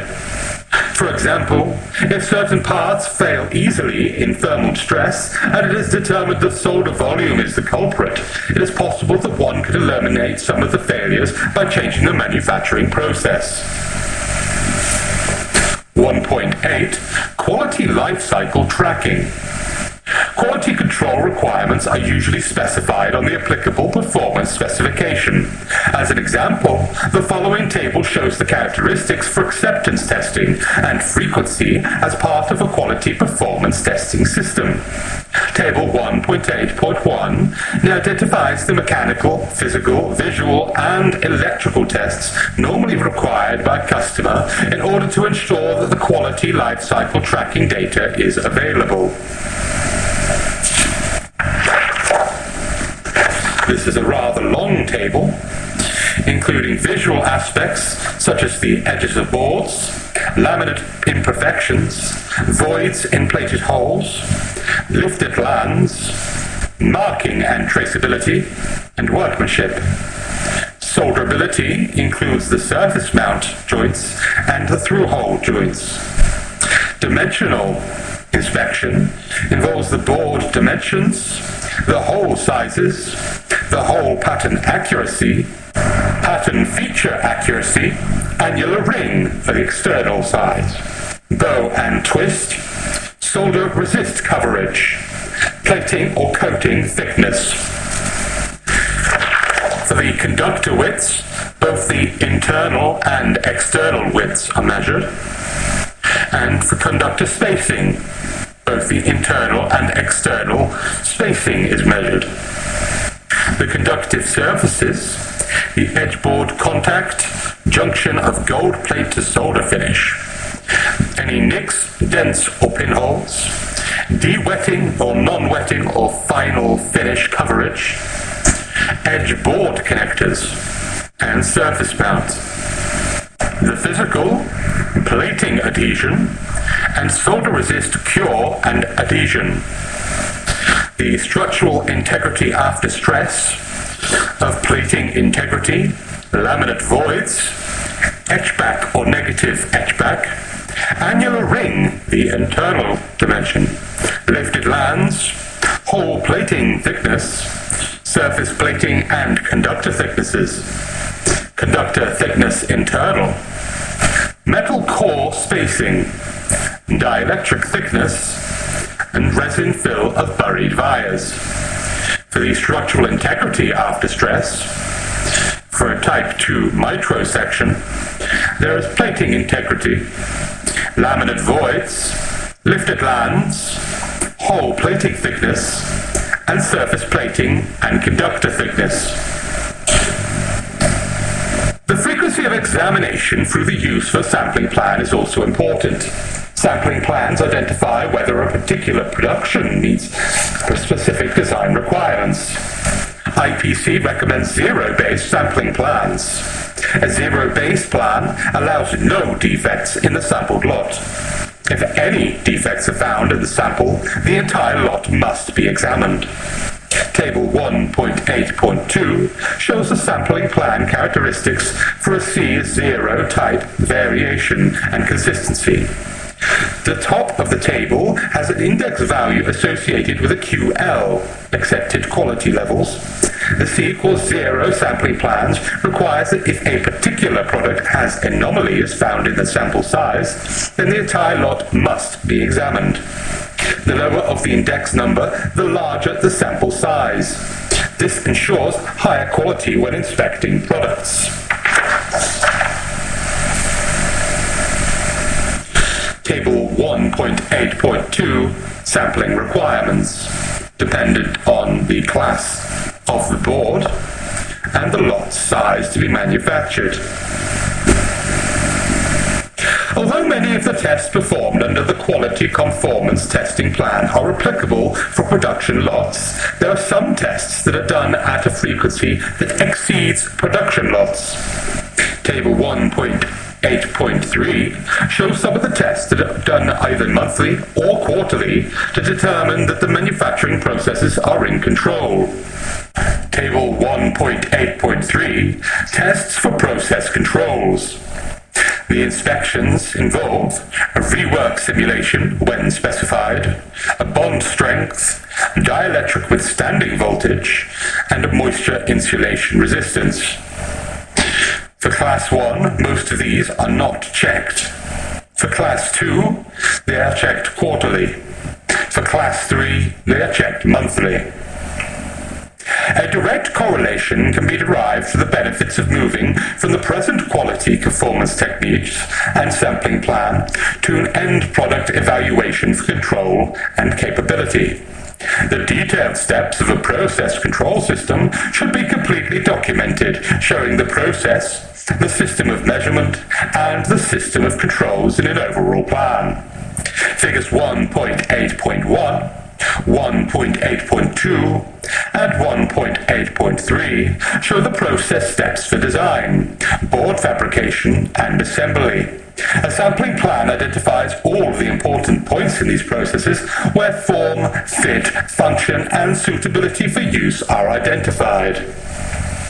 The documentation should include process inputs and outputs, process flows, process measurement points with feedback or feedback control loops if appropriate, process return loops, for example repairs, rework, regrinding, reprocessing, purging or rejecting, and dropout of transactions process boundaries. Figure 1.8.1, Design Process Example.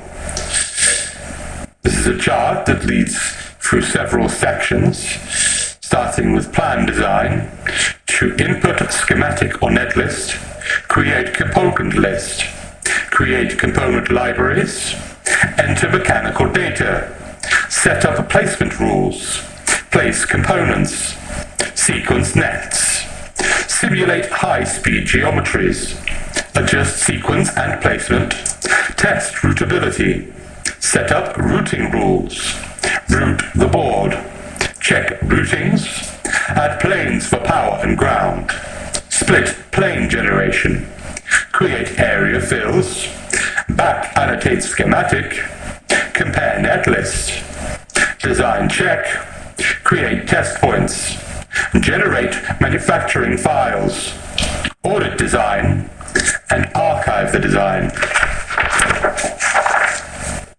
Figure 1.8.2 is the board fabrication process example. Figure 1.8.3 is a two-sided SMT, or automatic pin-in-hole, PIH, assembly. It should be noted that improving quality is the reason for the process product evaluation, known as in-process inspection. The inspection points shown in the previous diagram can be used to evaluate in-process product characteristics. Typically, coupons are used to perform these evaluations.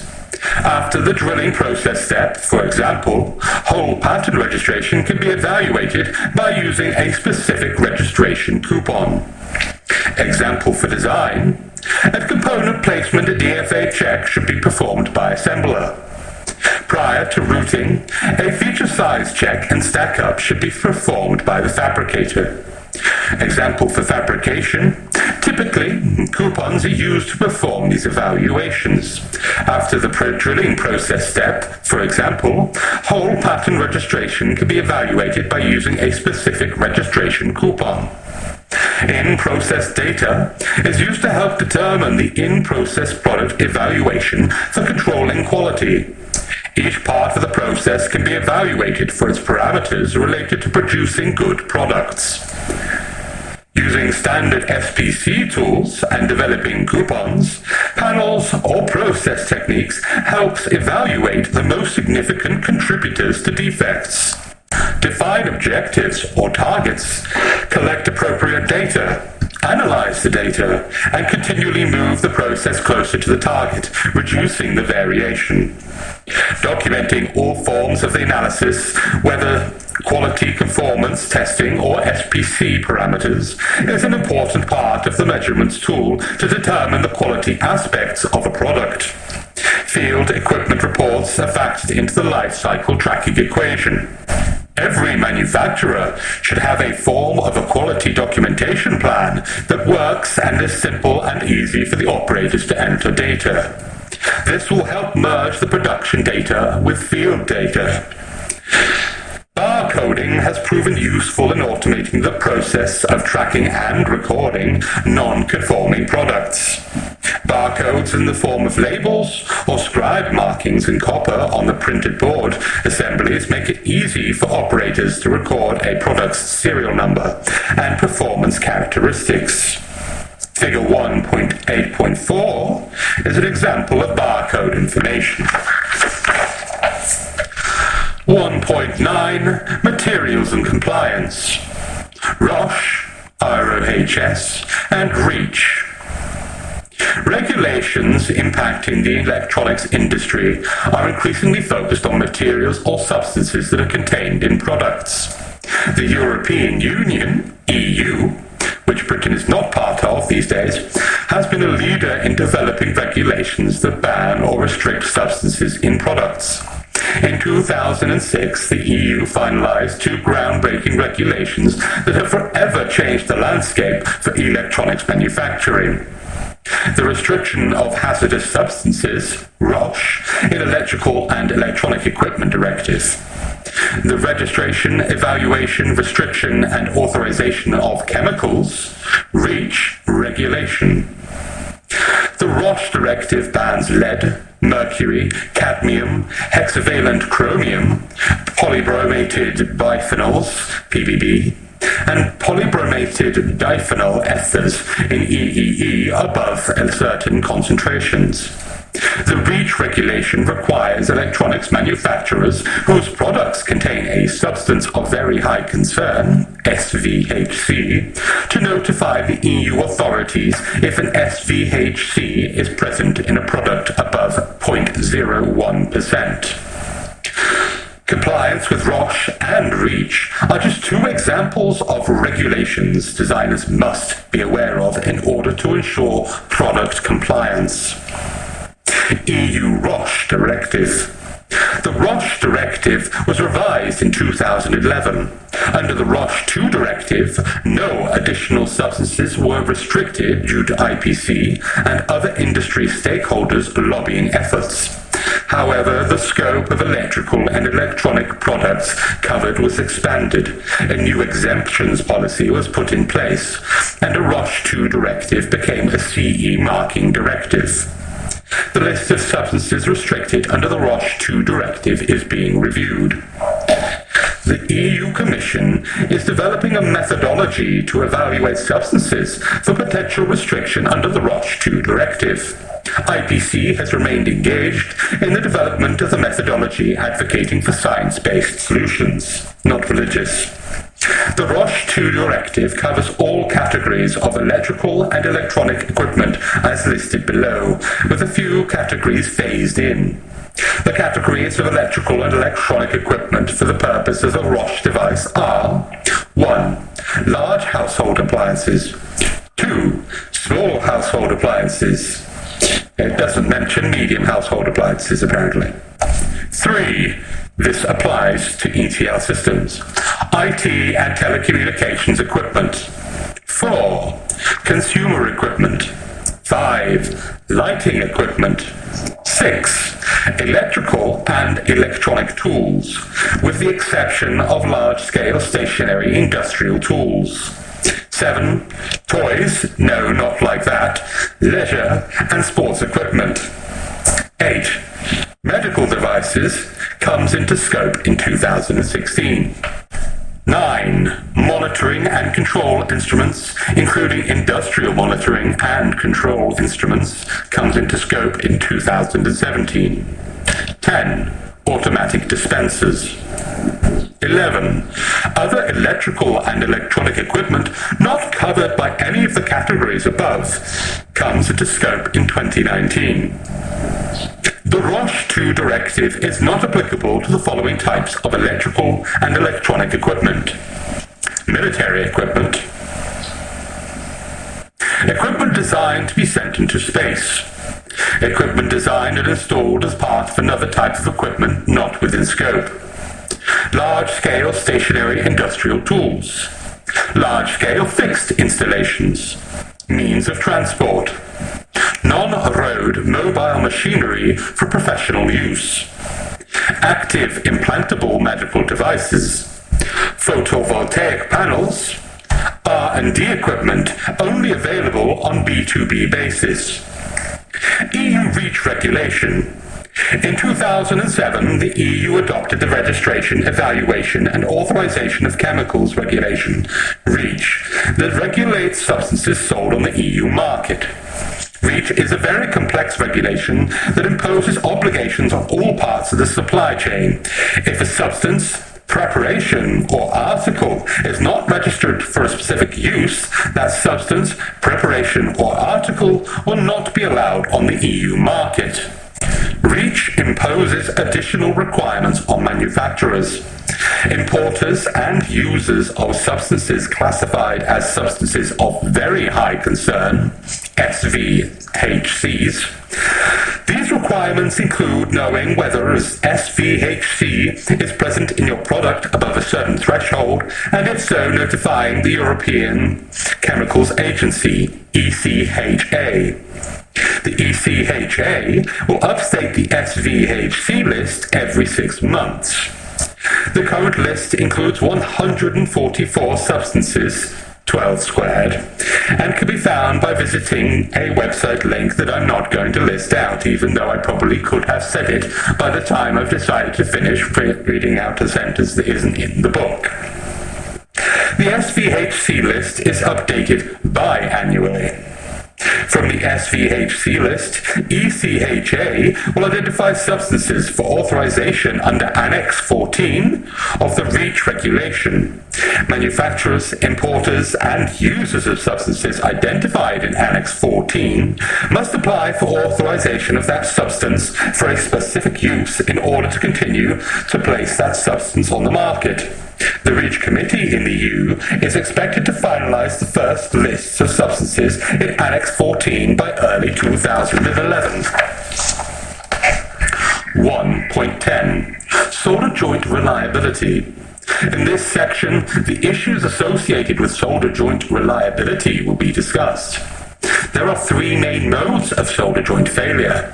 The most common is fatigue, like working at EDL systems, caused by thermal cycles, which, because of mismatches in the CTE between the part and the board, induce strain in the solder joint. This is discussed in the CID study guide section 2.3.3. Solder joints may fail for other reasons. A sudden shock, drop, or stress applied to the part may cause the solder to fail. A long-term stress may cause the solder to flow under that stress, e.g., creep, and so cause a break in the interconnection. This discussion will center on the first reason, as it is the most common. In a board, the X and Y directions will expand slightly differently, depending on how the glass was woven. The XY axis expansion affects the components on the board, especially surface mount components. Solder joints may be cracked or compromised by excessive movement caused by thermal mismatch. The stress of expansion of the board in the XY axis can be mitigated by the lead type and method of solder attachment, since some of the stress will be absorbed. For example, gull-wing type leads are compliant leads that minimize damage. Leadless components and castellation type leads pose the most risk for solder cracking due to thermal mismatch, since these types of leads do not offer much compliancy. This is why the industry does not offer quad leadless chip carrier component packages with more than 44 leads, 11 on each of 4 sides. An example of a leadless chip carrier is shown in 1.10.1. The CTE of the materials involved affects solder joint lifetime.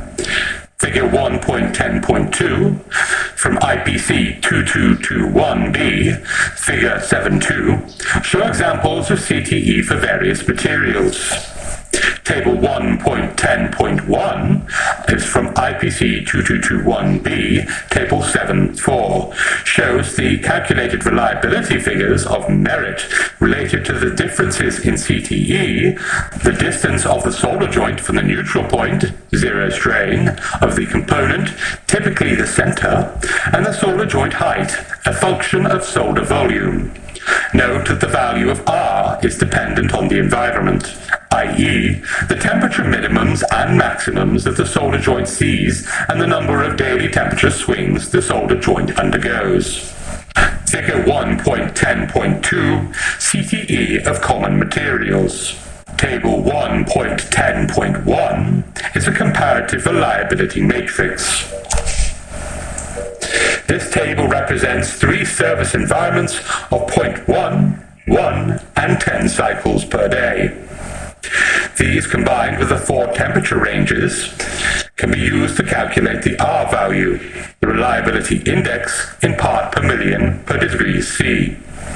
The R value was given by IPC 221B 7.4 for leadless surface mount components, using a formula involving the total solder joint strain, part per million, cyclic temperature swings in degrees centigrade, half the maximum distance between the solder joint centers on any component, corner to corner or end to end in millimeters, and the absolute difference in coefficients of thermal expansion of the substrate and component, and the solder joint height.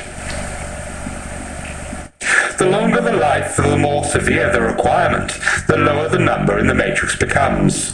A reliability index gives the maximum cyclic strain that will result in a mean fatigue life just equal to the expected design life. The matrix and above equation are primarily meant for leadless components.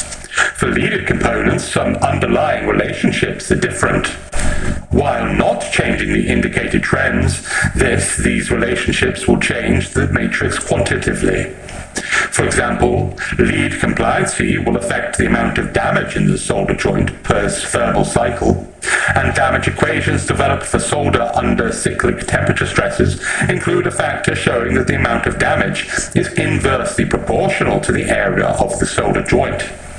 Factors that contribute to solder joint lifetime: the severity of the thermal excursions, the number of thermal excursions, the differences in CTE of the package or lead and board which are directly related to stress in the solder, the size of the package, the longer the lever arm during thermal cycling, the geometry of the solder joint, its height and height incompliancy of the lead if the package is leaded, and the area of the solder joint to support the stresses, the type of solder used and the quality of the solder joint. Only mean cyclic life is represented in Table 1.10.1, indicating that when half of the components are expected to fail, not when the first component in a system fails. The statistical distribution of the solder joint fatigue failure is part of a reliability assessment. The stresses on through-hole components are very different. In the case of through-hole mounted glass components, it is often sufficient to provide stress-release bends in the component leads. With surface mount components, the number of fatigue cycles can be increased by reducing the thermal expansion mismatch, reducing the temperature gradient, increasing the height of the solder joint, using the smallest physical size component wherever possible, optimizing the thermal path between the component and the printed board. For more detailed information, see IPC D279, IPC SM 785, and IPC 9701. The quality of the solder joint also impacts reliability. The better the interface between the solder and the solderable surfaces, the better the solder joint is able to support the cyclic stresses that come from thermal excursions. Examples of well-formed solder joints, IPC A610E, are shown in Figure 1.10.3 for through-hole and Figures 1.10.4 through 1.10.6 for surface mount. In general, the term used to describe the solder joint is wetting, i.e. the solder spreads smoothly up the lead, wets the lead. Figure 1.10.3 is a well-wetted through-hole solder joint. Figure 1.10.4 is a well-wetted surface mount discrete solder joint. Figure 1.10.5 is a well-wetted surface mount J-lead joint. Figure 1.10.6, a well-wetted surface mount BGA solder joints. 2.1. Design standards to meet fabrication and assembly goals. Cost drivers. The designer must understand how design drives cost. Here are the key cost drivers relative to bare board manufacture. Laminate materials, which is the material selection, for example, mixed dielectrics and non-standard materials. The number of layers, the total number of holes, minimum hole size, panel utilization, lamination cycles, coplanar, plated wire and pad epoxy filled and back drilling, impedance control, plating requirements, minimum feature size or pitch, boards with high length to width ratio, mechanical tolerances, e.g. plating thickness, hole to hole, edge to edge dimensions, etc. Solder mask requirements, electrical test parameters, and technologies such as HDI, rigid flex, through-hole, SMT, impedance control, RF or microwave, and thermal management. All of these considerations contribute to the overall cost and performance of the product. A trade-off between end-use requirements and cost will always be a reality in the design process. Design standards. Use of industrial standards can set boundaries for the design.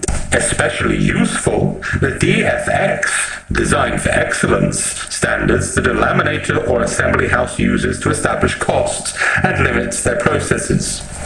Table 2.1.1 represents the printed board fabrication scorecard used by a typical board manufacturer.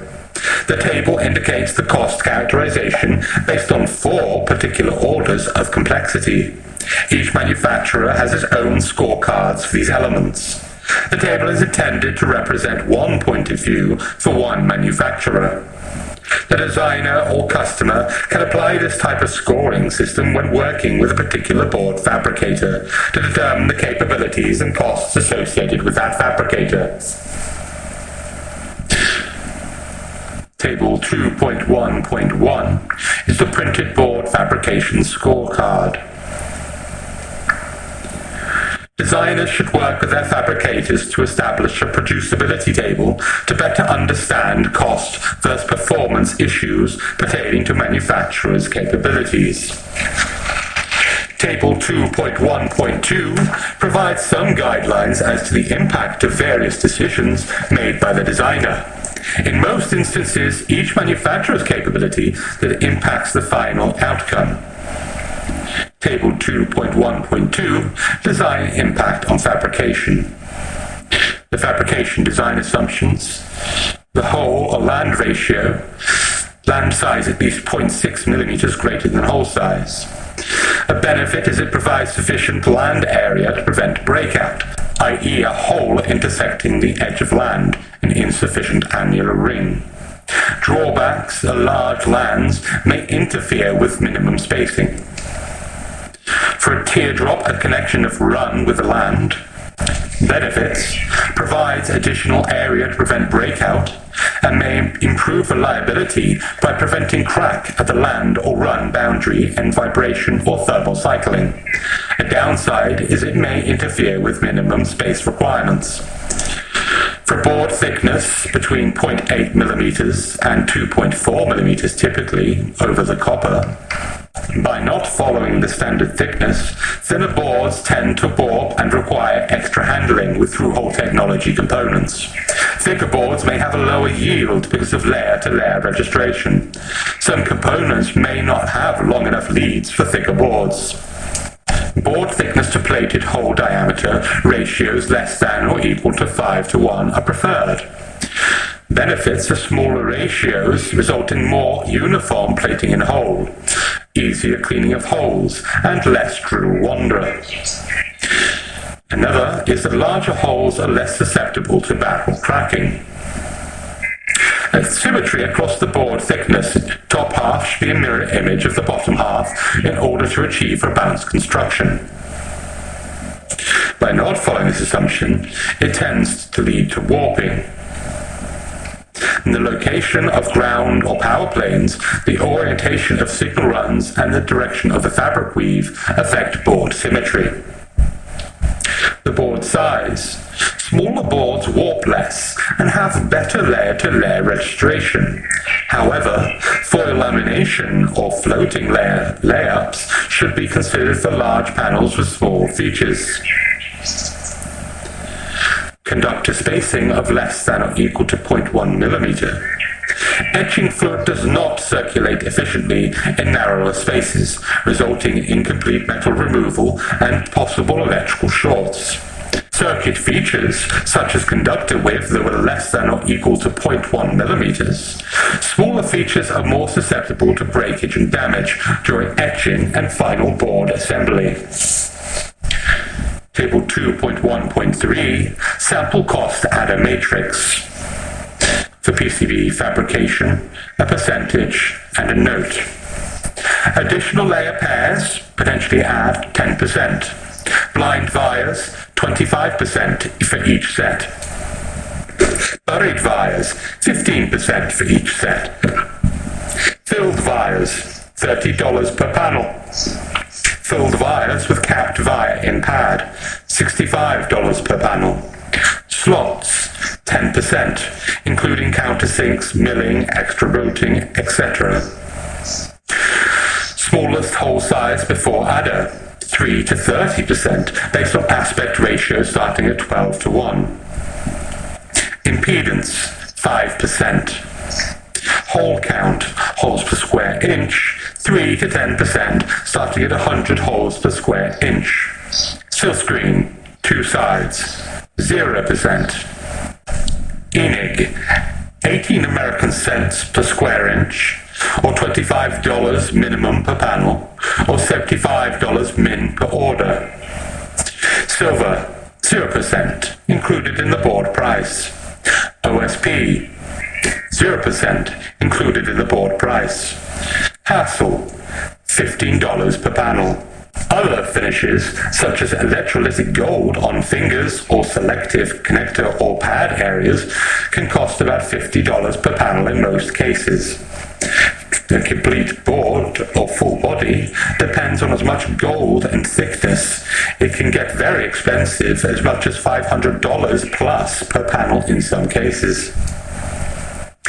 For PCB assembly, the typical cost for components on two sides would typically increase by 2 to 5%, but with others it could go as high as 10 to 20%. For the smallest components are typically range down to 0201 before adding additional costs.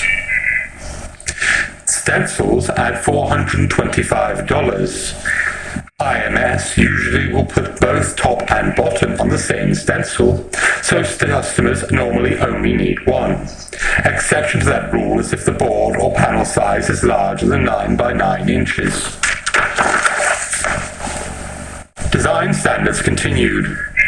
Channel width, the distance between vias and or component lands. Conductors per channel, the maximum number of conductors which can be routed through each channel.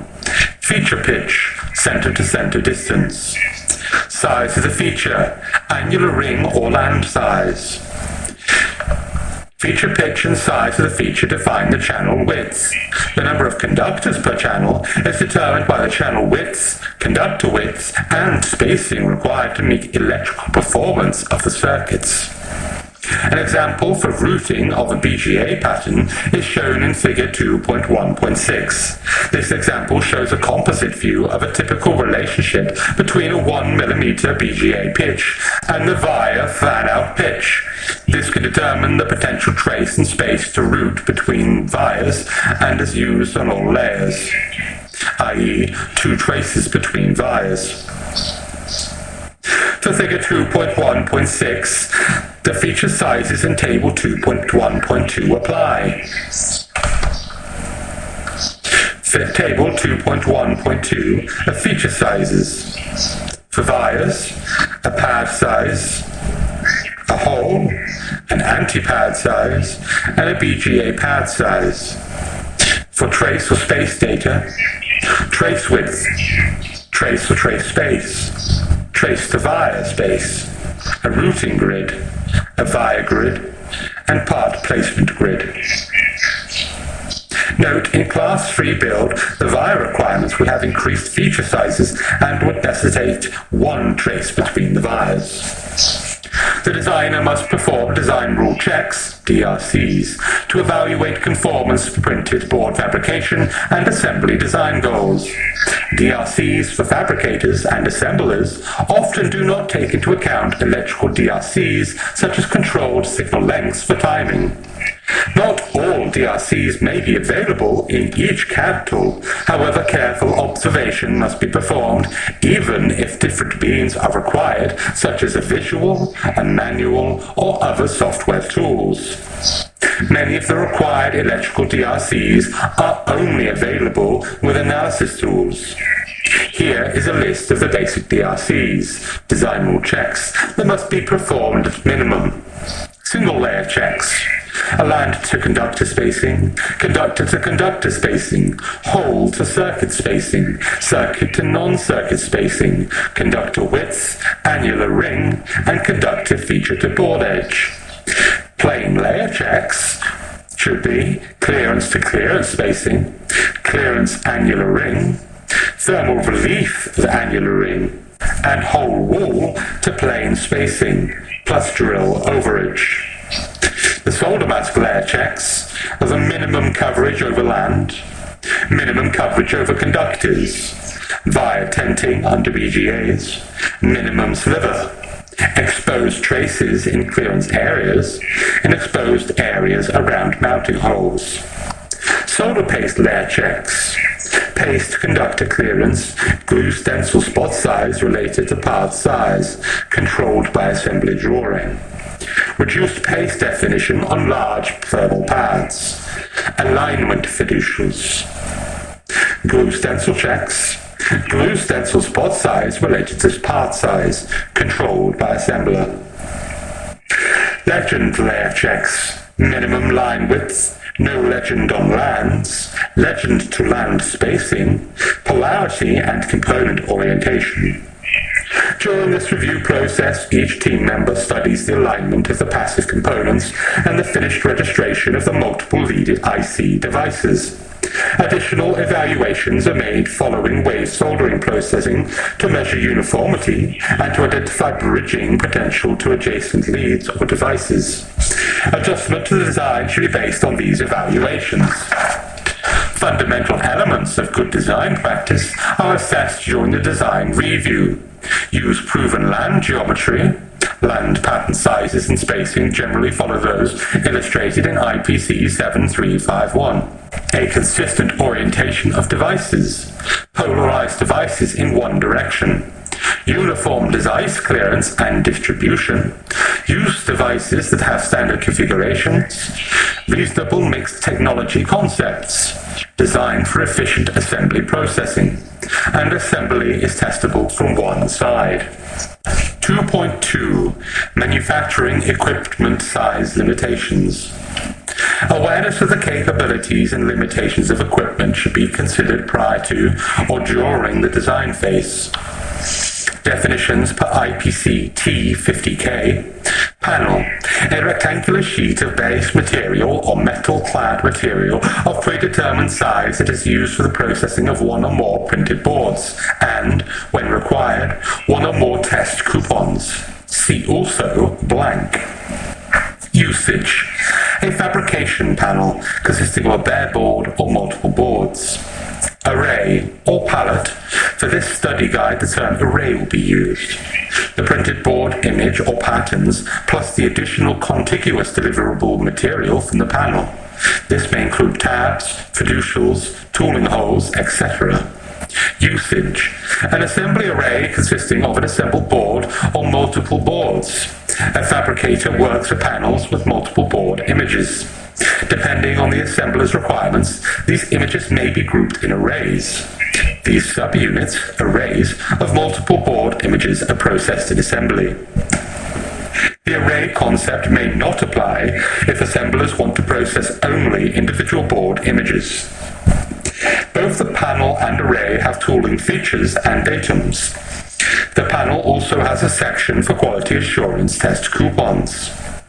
Although most manufacturers build product in panel or array format, the panel or array considerations are dependent on the equipment available at the board manufacturer.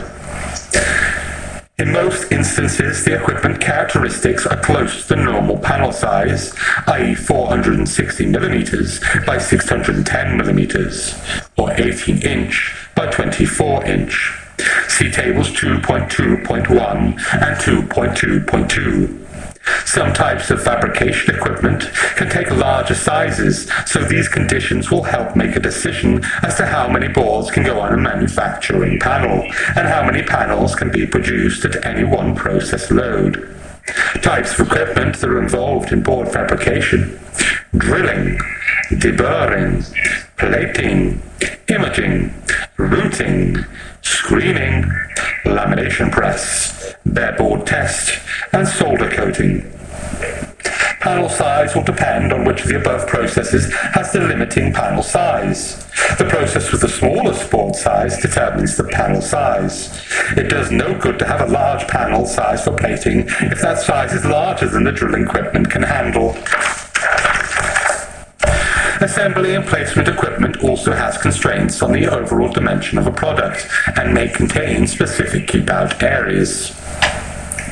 Table 2.2.1, a maximum panel sizes for various operations.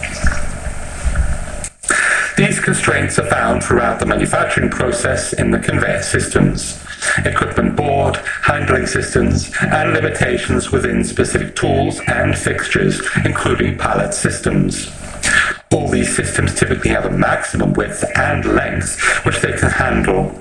These dimensions will vary between equipment types and from manufacturer to manufacturer. Clearance considerations during the assembly process.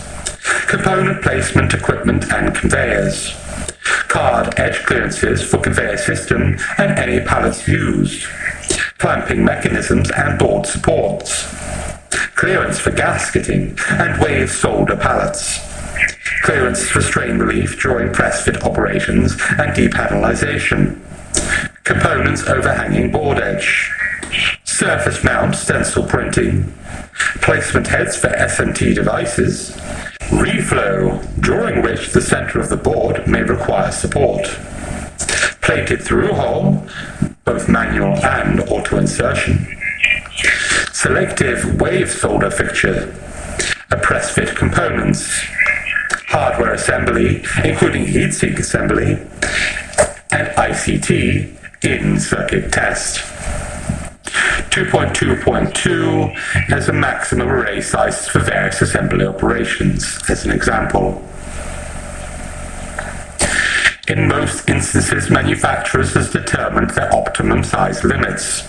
Once that has been accomplished, costs for any production run are based on the process requirements for a single panel.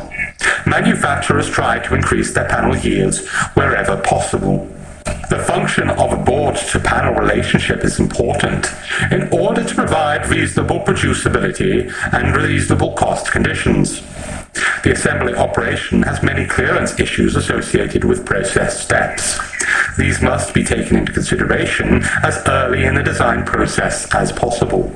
These include, but are not limited to, surface mount stencil printing, SMT placement, reflow, plated through-hole manual and auto insertion, wave solder, press fit, hardware assembly, including heatsink assembly, in-circuit test clearances, and keep-out requirements.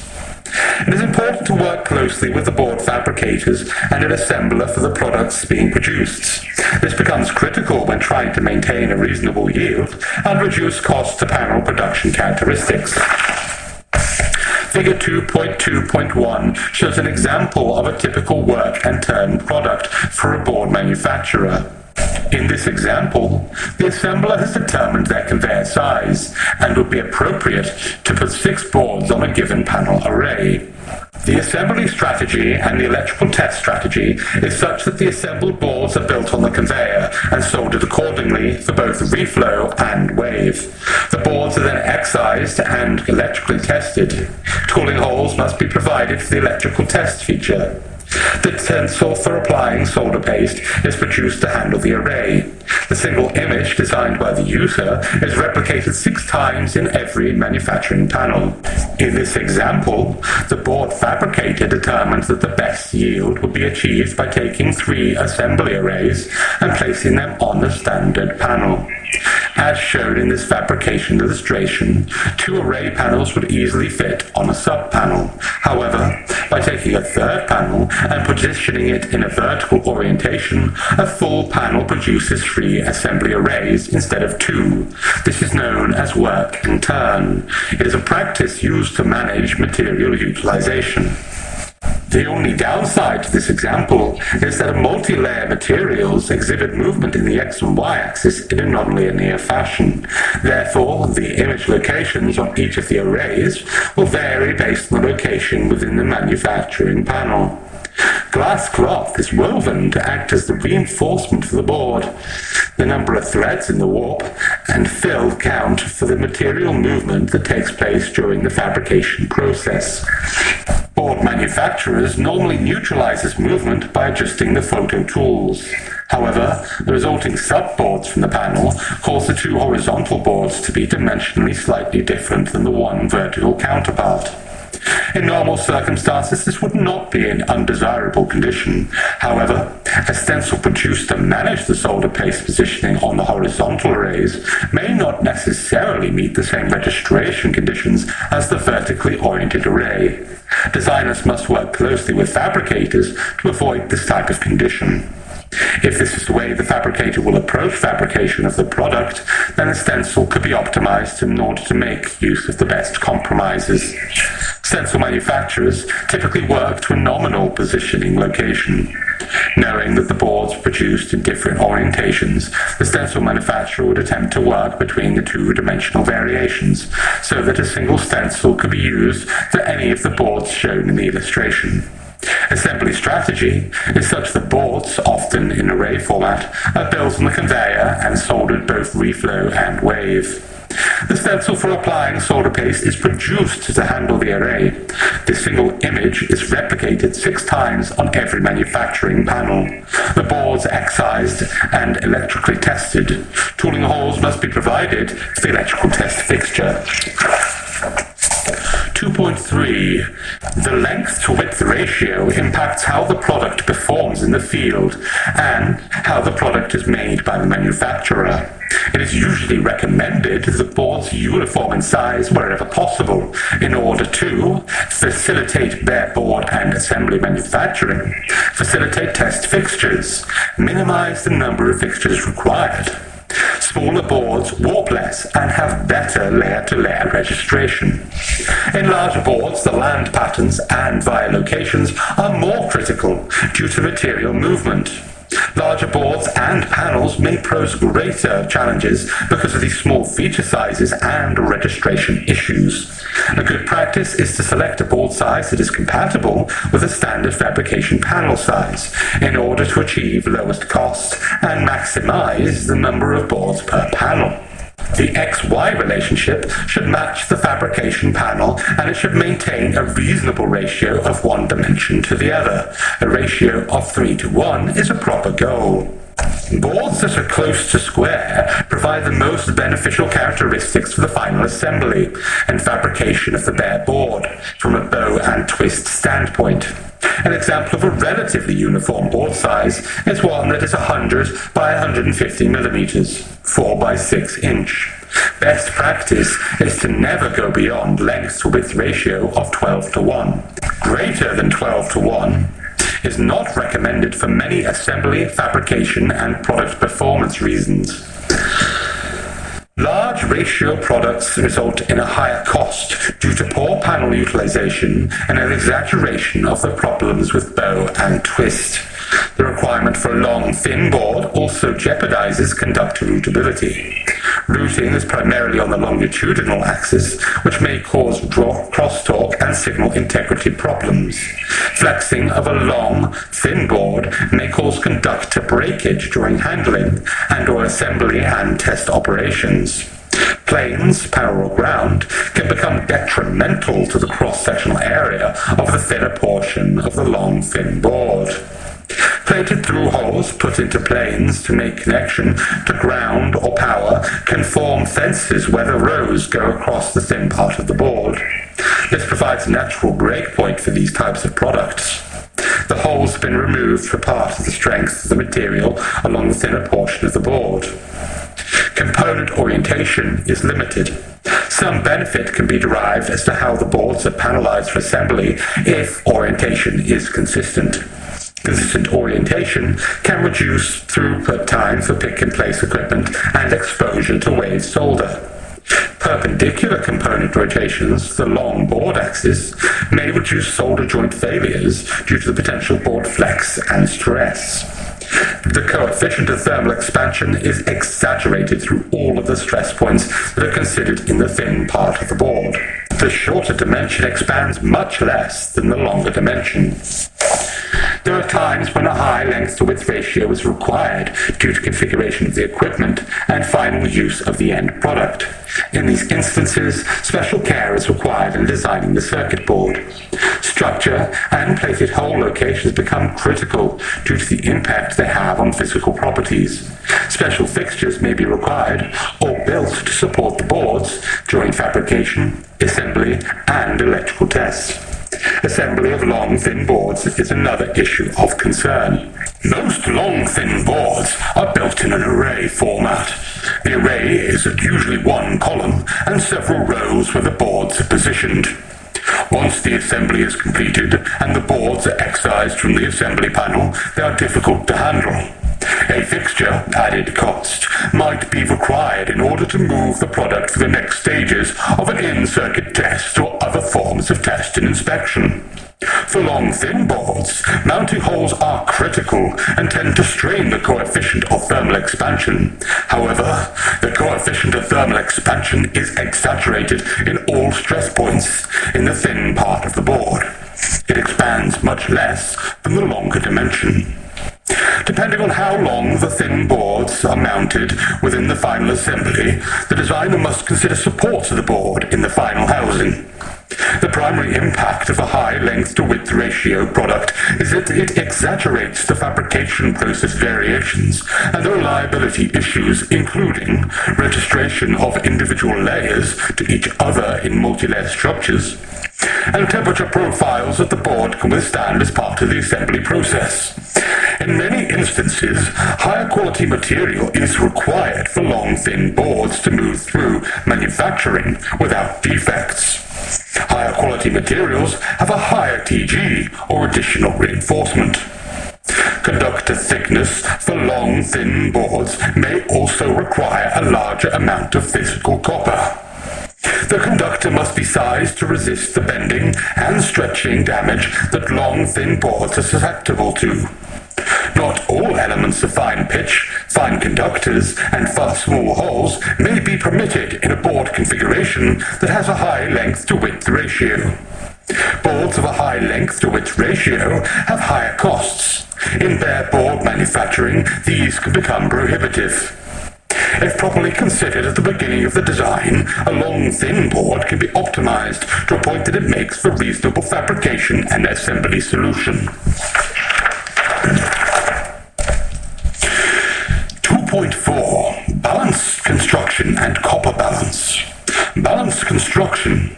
Many companies companies prepare an internal specification that sets up the criteria of the material and the relationship of core laminate, prepreg, and copper foil used to produce a particular multi-layer board construction. Balanced construction is always derived from the center of the stack-up, moving outward.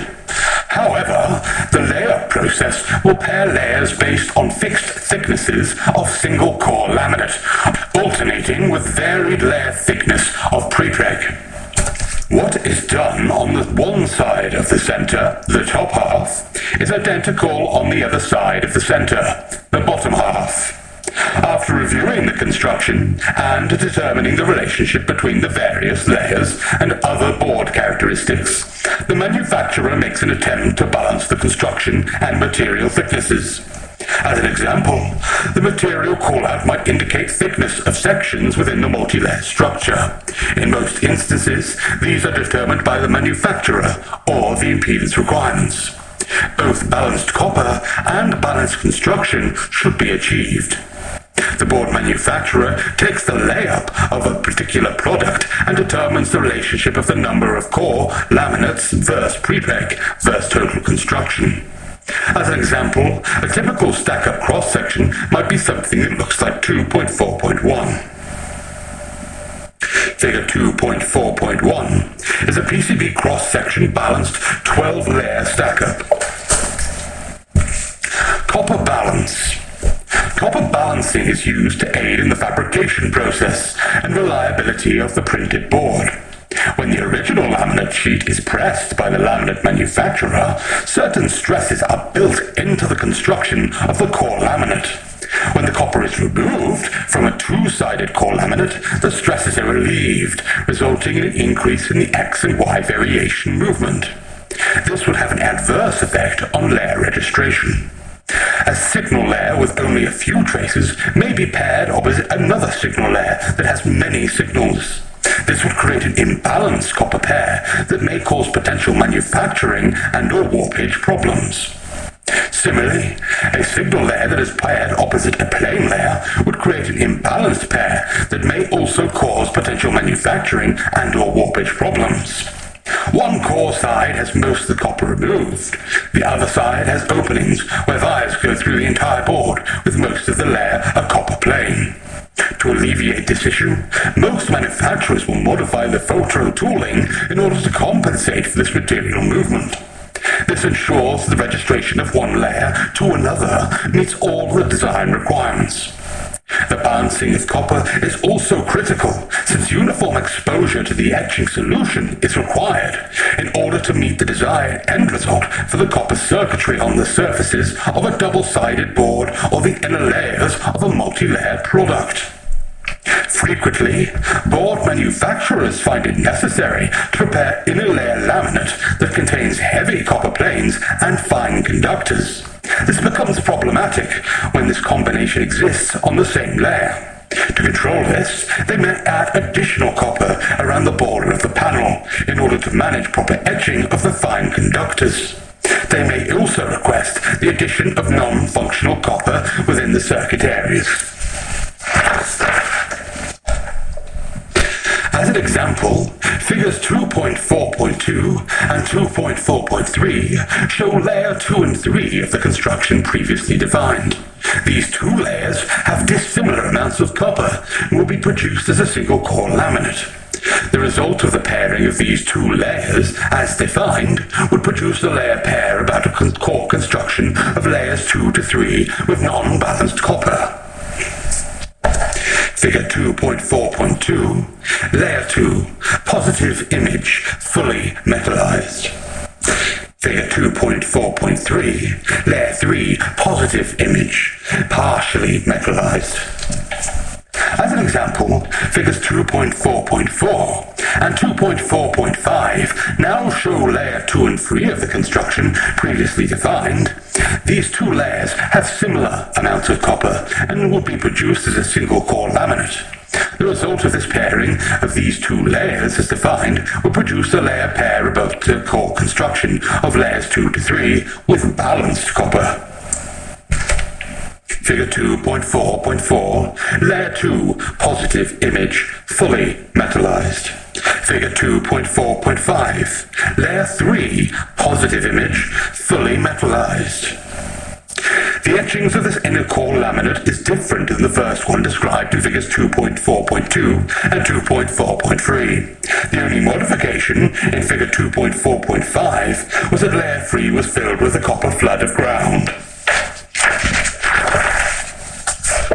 In the lamination of the multi-layer product, the resin system used for making the multi-layer board does not adhere as well to the metal as it does to itself. Resin attaching to resin makes a good bond. Resin to copper must have a bond enhancement. In most cases, this is accomplished through the growth of an oxide layer on the surface of the material. Traditionally, black, brown, and red oxides are used to roughen the surface of the inner core copper, and thus allow the resin of the pre-impregnated glass cloth to stick to the roughened surface.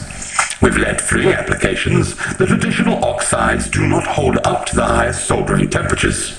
As a result, alternative oxides have been developed and are widely used for most applications. Delamination is caused by poor adhesion that occurs in the lamination process. When prepreg material does not flow properly, proper bonding may not occur. Manufacturers find it beneficial to make certain that a sufficient amount of resin is available between copper planes. This is especially true if the copper planes are solid. Having two planes opposite each other requires special care to make certain that the surfaces can be adhered to properly. One of the QA tests that show how well the product is laminated is the use of a test coupon that is thermally stressed. This coupon is placed in the panel border and matches the layer stack used for the board. This will enable evaluation of the adhesion properties of the entire stack-up. Figure 2.4.6. An A/B/R test coupon. Plating is another issue to consider in the balancing of copper for the printed board fabrication conditions. Small conductors on surface layers are subjected to a plating prior to any etching away of material.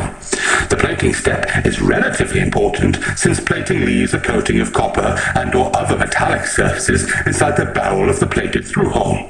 This establishes electrical continuity between all of the surfaces that need to be interconnected. Manufacturers usually choose to pattern plate the particular conductive layer. The process is to plate the pattern that is on the outer layer of the particular board in question. Great care must be taken to ensure that the fine conductors do not balloon and become oversized and short to adjacent conductors. Avoid conductors that run so close together on an external layer that plating thieves must be included in the photo tool. Plating sheath, an additional area of copper foil intended to draw copper in the plating bath away from the fine conductor images. There are many techniques to control the plating. Pulse plating, reverse plating, and other techniques try to optimize getting the copper conductor into the plated through holes without causing the fine conductors on the surface to become too large. The size and shape of the plating thieving pattern is usually determined by the manufacturer. There are plating thieves in diamond shapes, round shapes, and many other types of copper patterns. These draw copper molecules from the plating bath away from the conductor images on the surface of the board.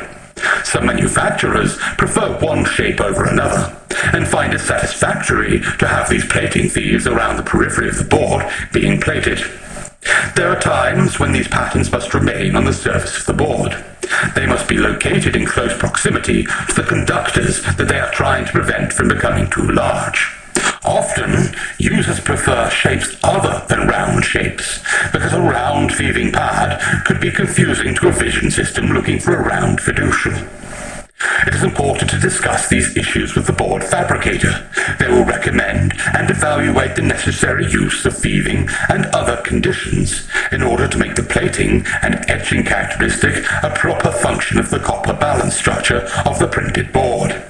A DRC, design rule check, should be run to ensure the proper copper-to-copper clearance is maintained. Another method that is most important to reducing bow and twist is a symmetrical copper balance about the center of the laminated product in the Z-axis. In many instances, notes on the master drawing indicate the amount of allowable bow and twist. An example of such note might be: the bow and twist of the printed board produced according to the details of this master drawing shall not exceed 0.4%, when measured as described in IPC TM 650, paragraph 5.1. The product shown below in figure 2.4.7 has a heatsink. The note might say, bow should be measured after heatsink is installed on the board. Heatsinks and other stiffeners help to straighten a board that does not have a proper balance. The bow and twist characteristics are most often a result of unbalanced construction in the printed board cross-section. Proper design with respect to balanced circuitry, construction distribution, and component placement is important to minimize the degree of bow and twist. Bow: the deviation from flatness of the board, characterized by a roughly cylindrical or spherical curvature such that if the product is rectangular, the four corners are in the same plane. The measurement is usually across the largest distance of the board rectangle, usually length.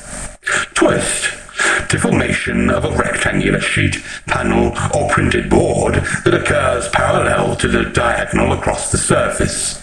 In this condition, one corner of the sheet is not in the plane that contains the other three corners. Twist is measured when all three corners are in the same plane and the fourth corner is away from the plane by a certain distance. Design and manufacturing standards permit some level of bow and twist for various assembly types. Usually, this is approximately 0.75% of the distance, either across the bow or the twist for surface mount boards, and 1.5% for all other board types of technology. As an example, if a board were 250 millimeters, or 10 inches, across in its longest dimension, and the permitted bow is 1%, the allowable bow is 2.5 millimeters, or 0.1 inch. It is the designer's responsibility to work with their manufacturing counterparts to minimize bow and twist. 2.5. Printed board thermal management techniques.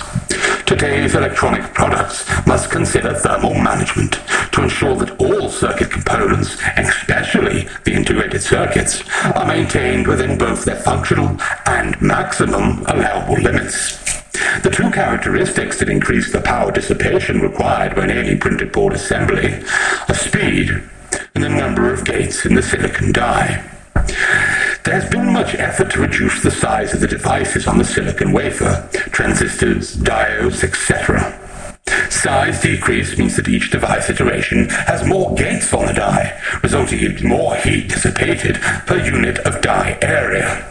More than a decade ago, 1.5 microns appeared to be the limit for the transistor size, and this caused much enthusiasm about the possibilities of new technology. Today, geometry is down to 0.02 microns. Transistor gate geometries will move to an even smaller number in the near future. Each of these contributes to the heat dissipation requirements of microprocessors and other devices. The functional temperature limits provide the ambient or component package, case, temperature range in which the electric circuits will perform properly.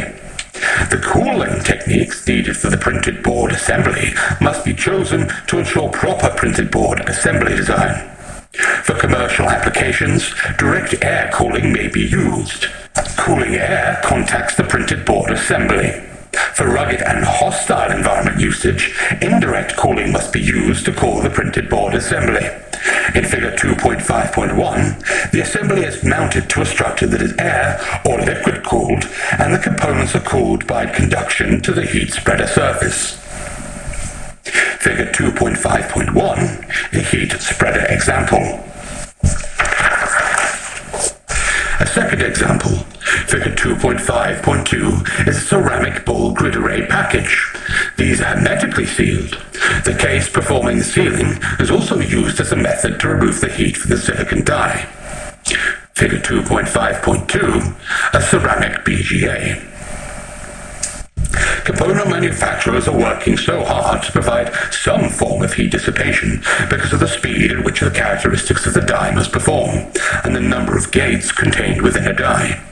If a device needed to be effective at 600 megahertz and contained 5 million gates, using today's technology, the power dissipation requirement would be 450 watts. Such power dissipation in a very small spatial environment is almost beyond the imagination. To gain an appreciation, compare a 100-watt light bulb with a board grid array device that must dissipate 25 watts.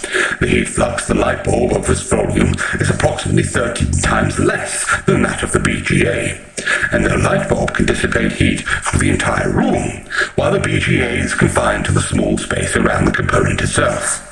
The combination of high speed, number of transistors in the die, and space constraints collectively result in power dissipation and thermal management situations that are challenging. The cooling or heat transfer considerations at each level of the electronic product are unique and depend on the specific application. At the chip level, heat transfer is by conduction. Thermal resistance resists the heat flow along the junction of the chip.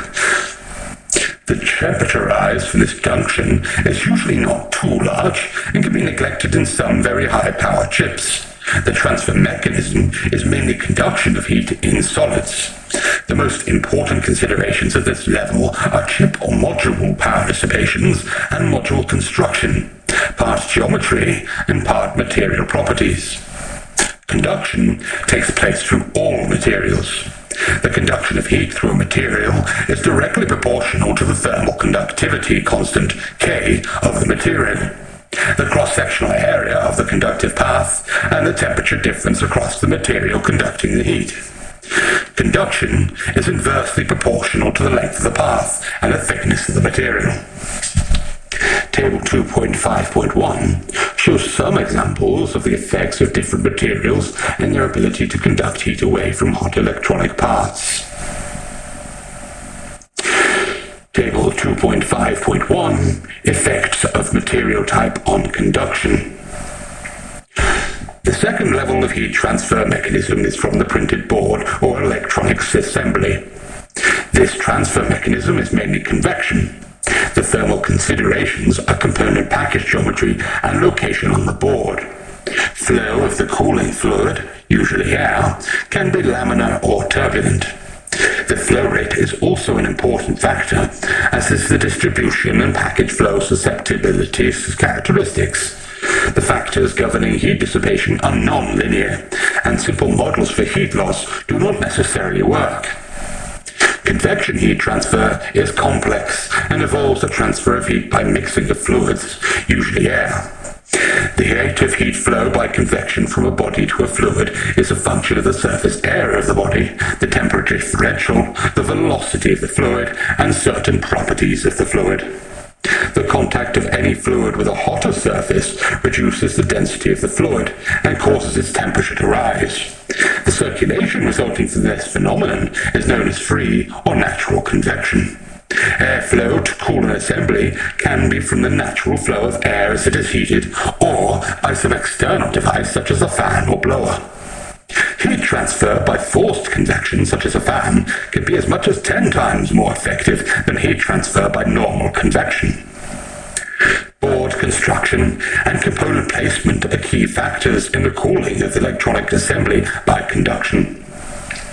Board construction can help in the movement of heat to cooling planes.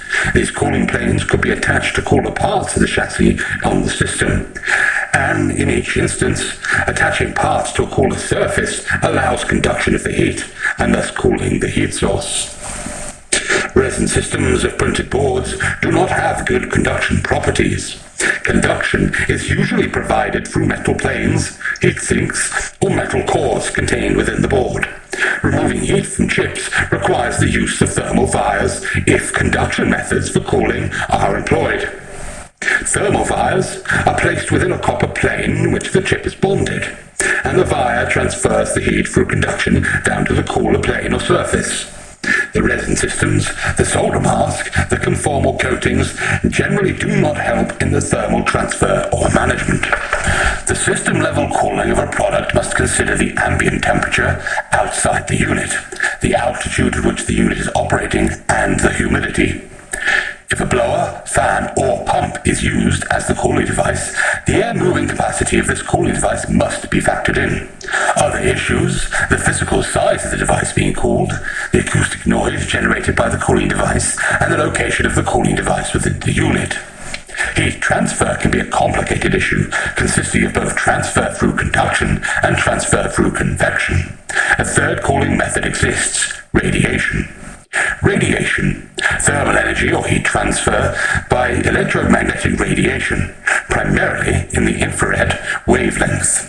It is the only means of heat transfer between bodies that are separated by a vacuum, for example, in space applications. Heat transfer by radiation is a function of the surface of the hot body with respect to its emissivity. This is defined as the ratio of emissive power of a given body to that of a black body, for which the emissivity is unity 1. The optical color of a body has little to do with it being a thermal black body. The emissivity of anodized aluminium is the same if it is black, red, or blue. However, surface finish is important. A matte or dull surface will be more radiant than a bright or glossy surface. Devices, components, etc. that are close to one another will absorb each other's radiant energy. If radiation is to be the principal means of heat transfer, hot spots must be kept widely separated. Convection and radiation are the principal means by which heat is transferred to the ambient air. At sea level, approximately 70% of the heat dissipated from electronic equipment might be through convection, and 30% by radiation. As air becomes less dense, convection will decrease. At an altitude of 5.2 kilometers above sea level, the heat dissipated by convection may be less than half of radiation. This needs to be considered when designing equipment for aerospace applications, such as for commercial airliners.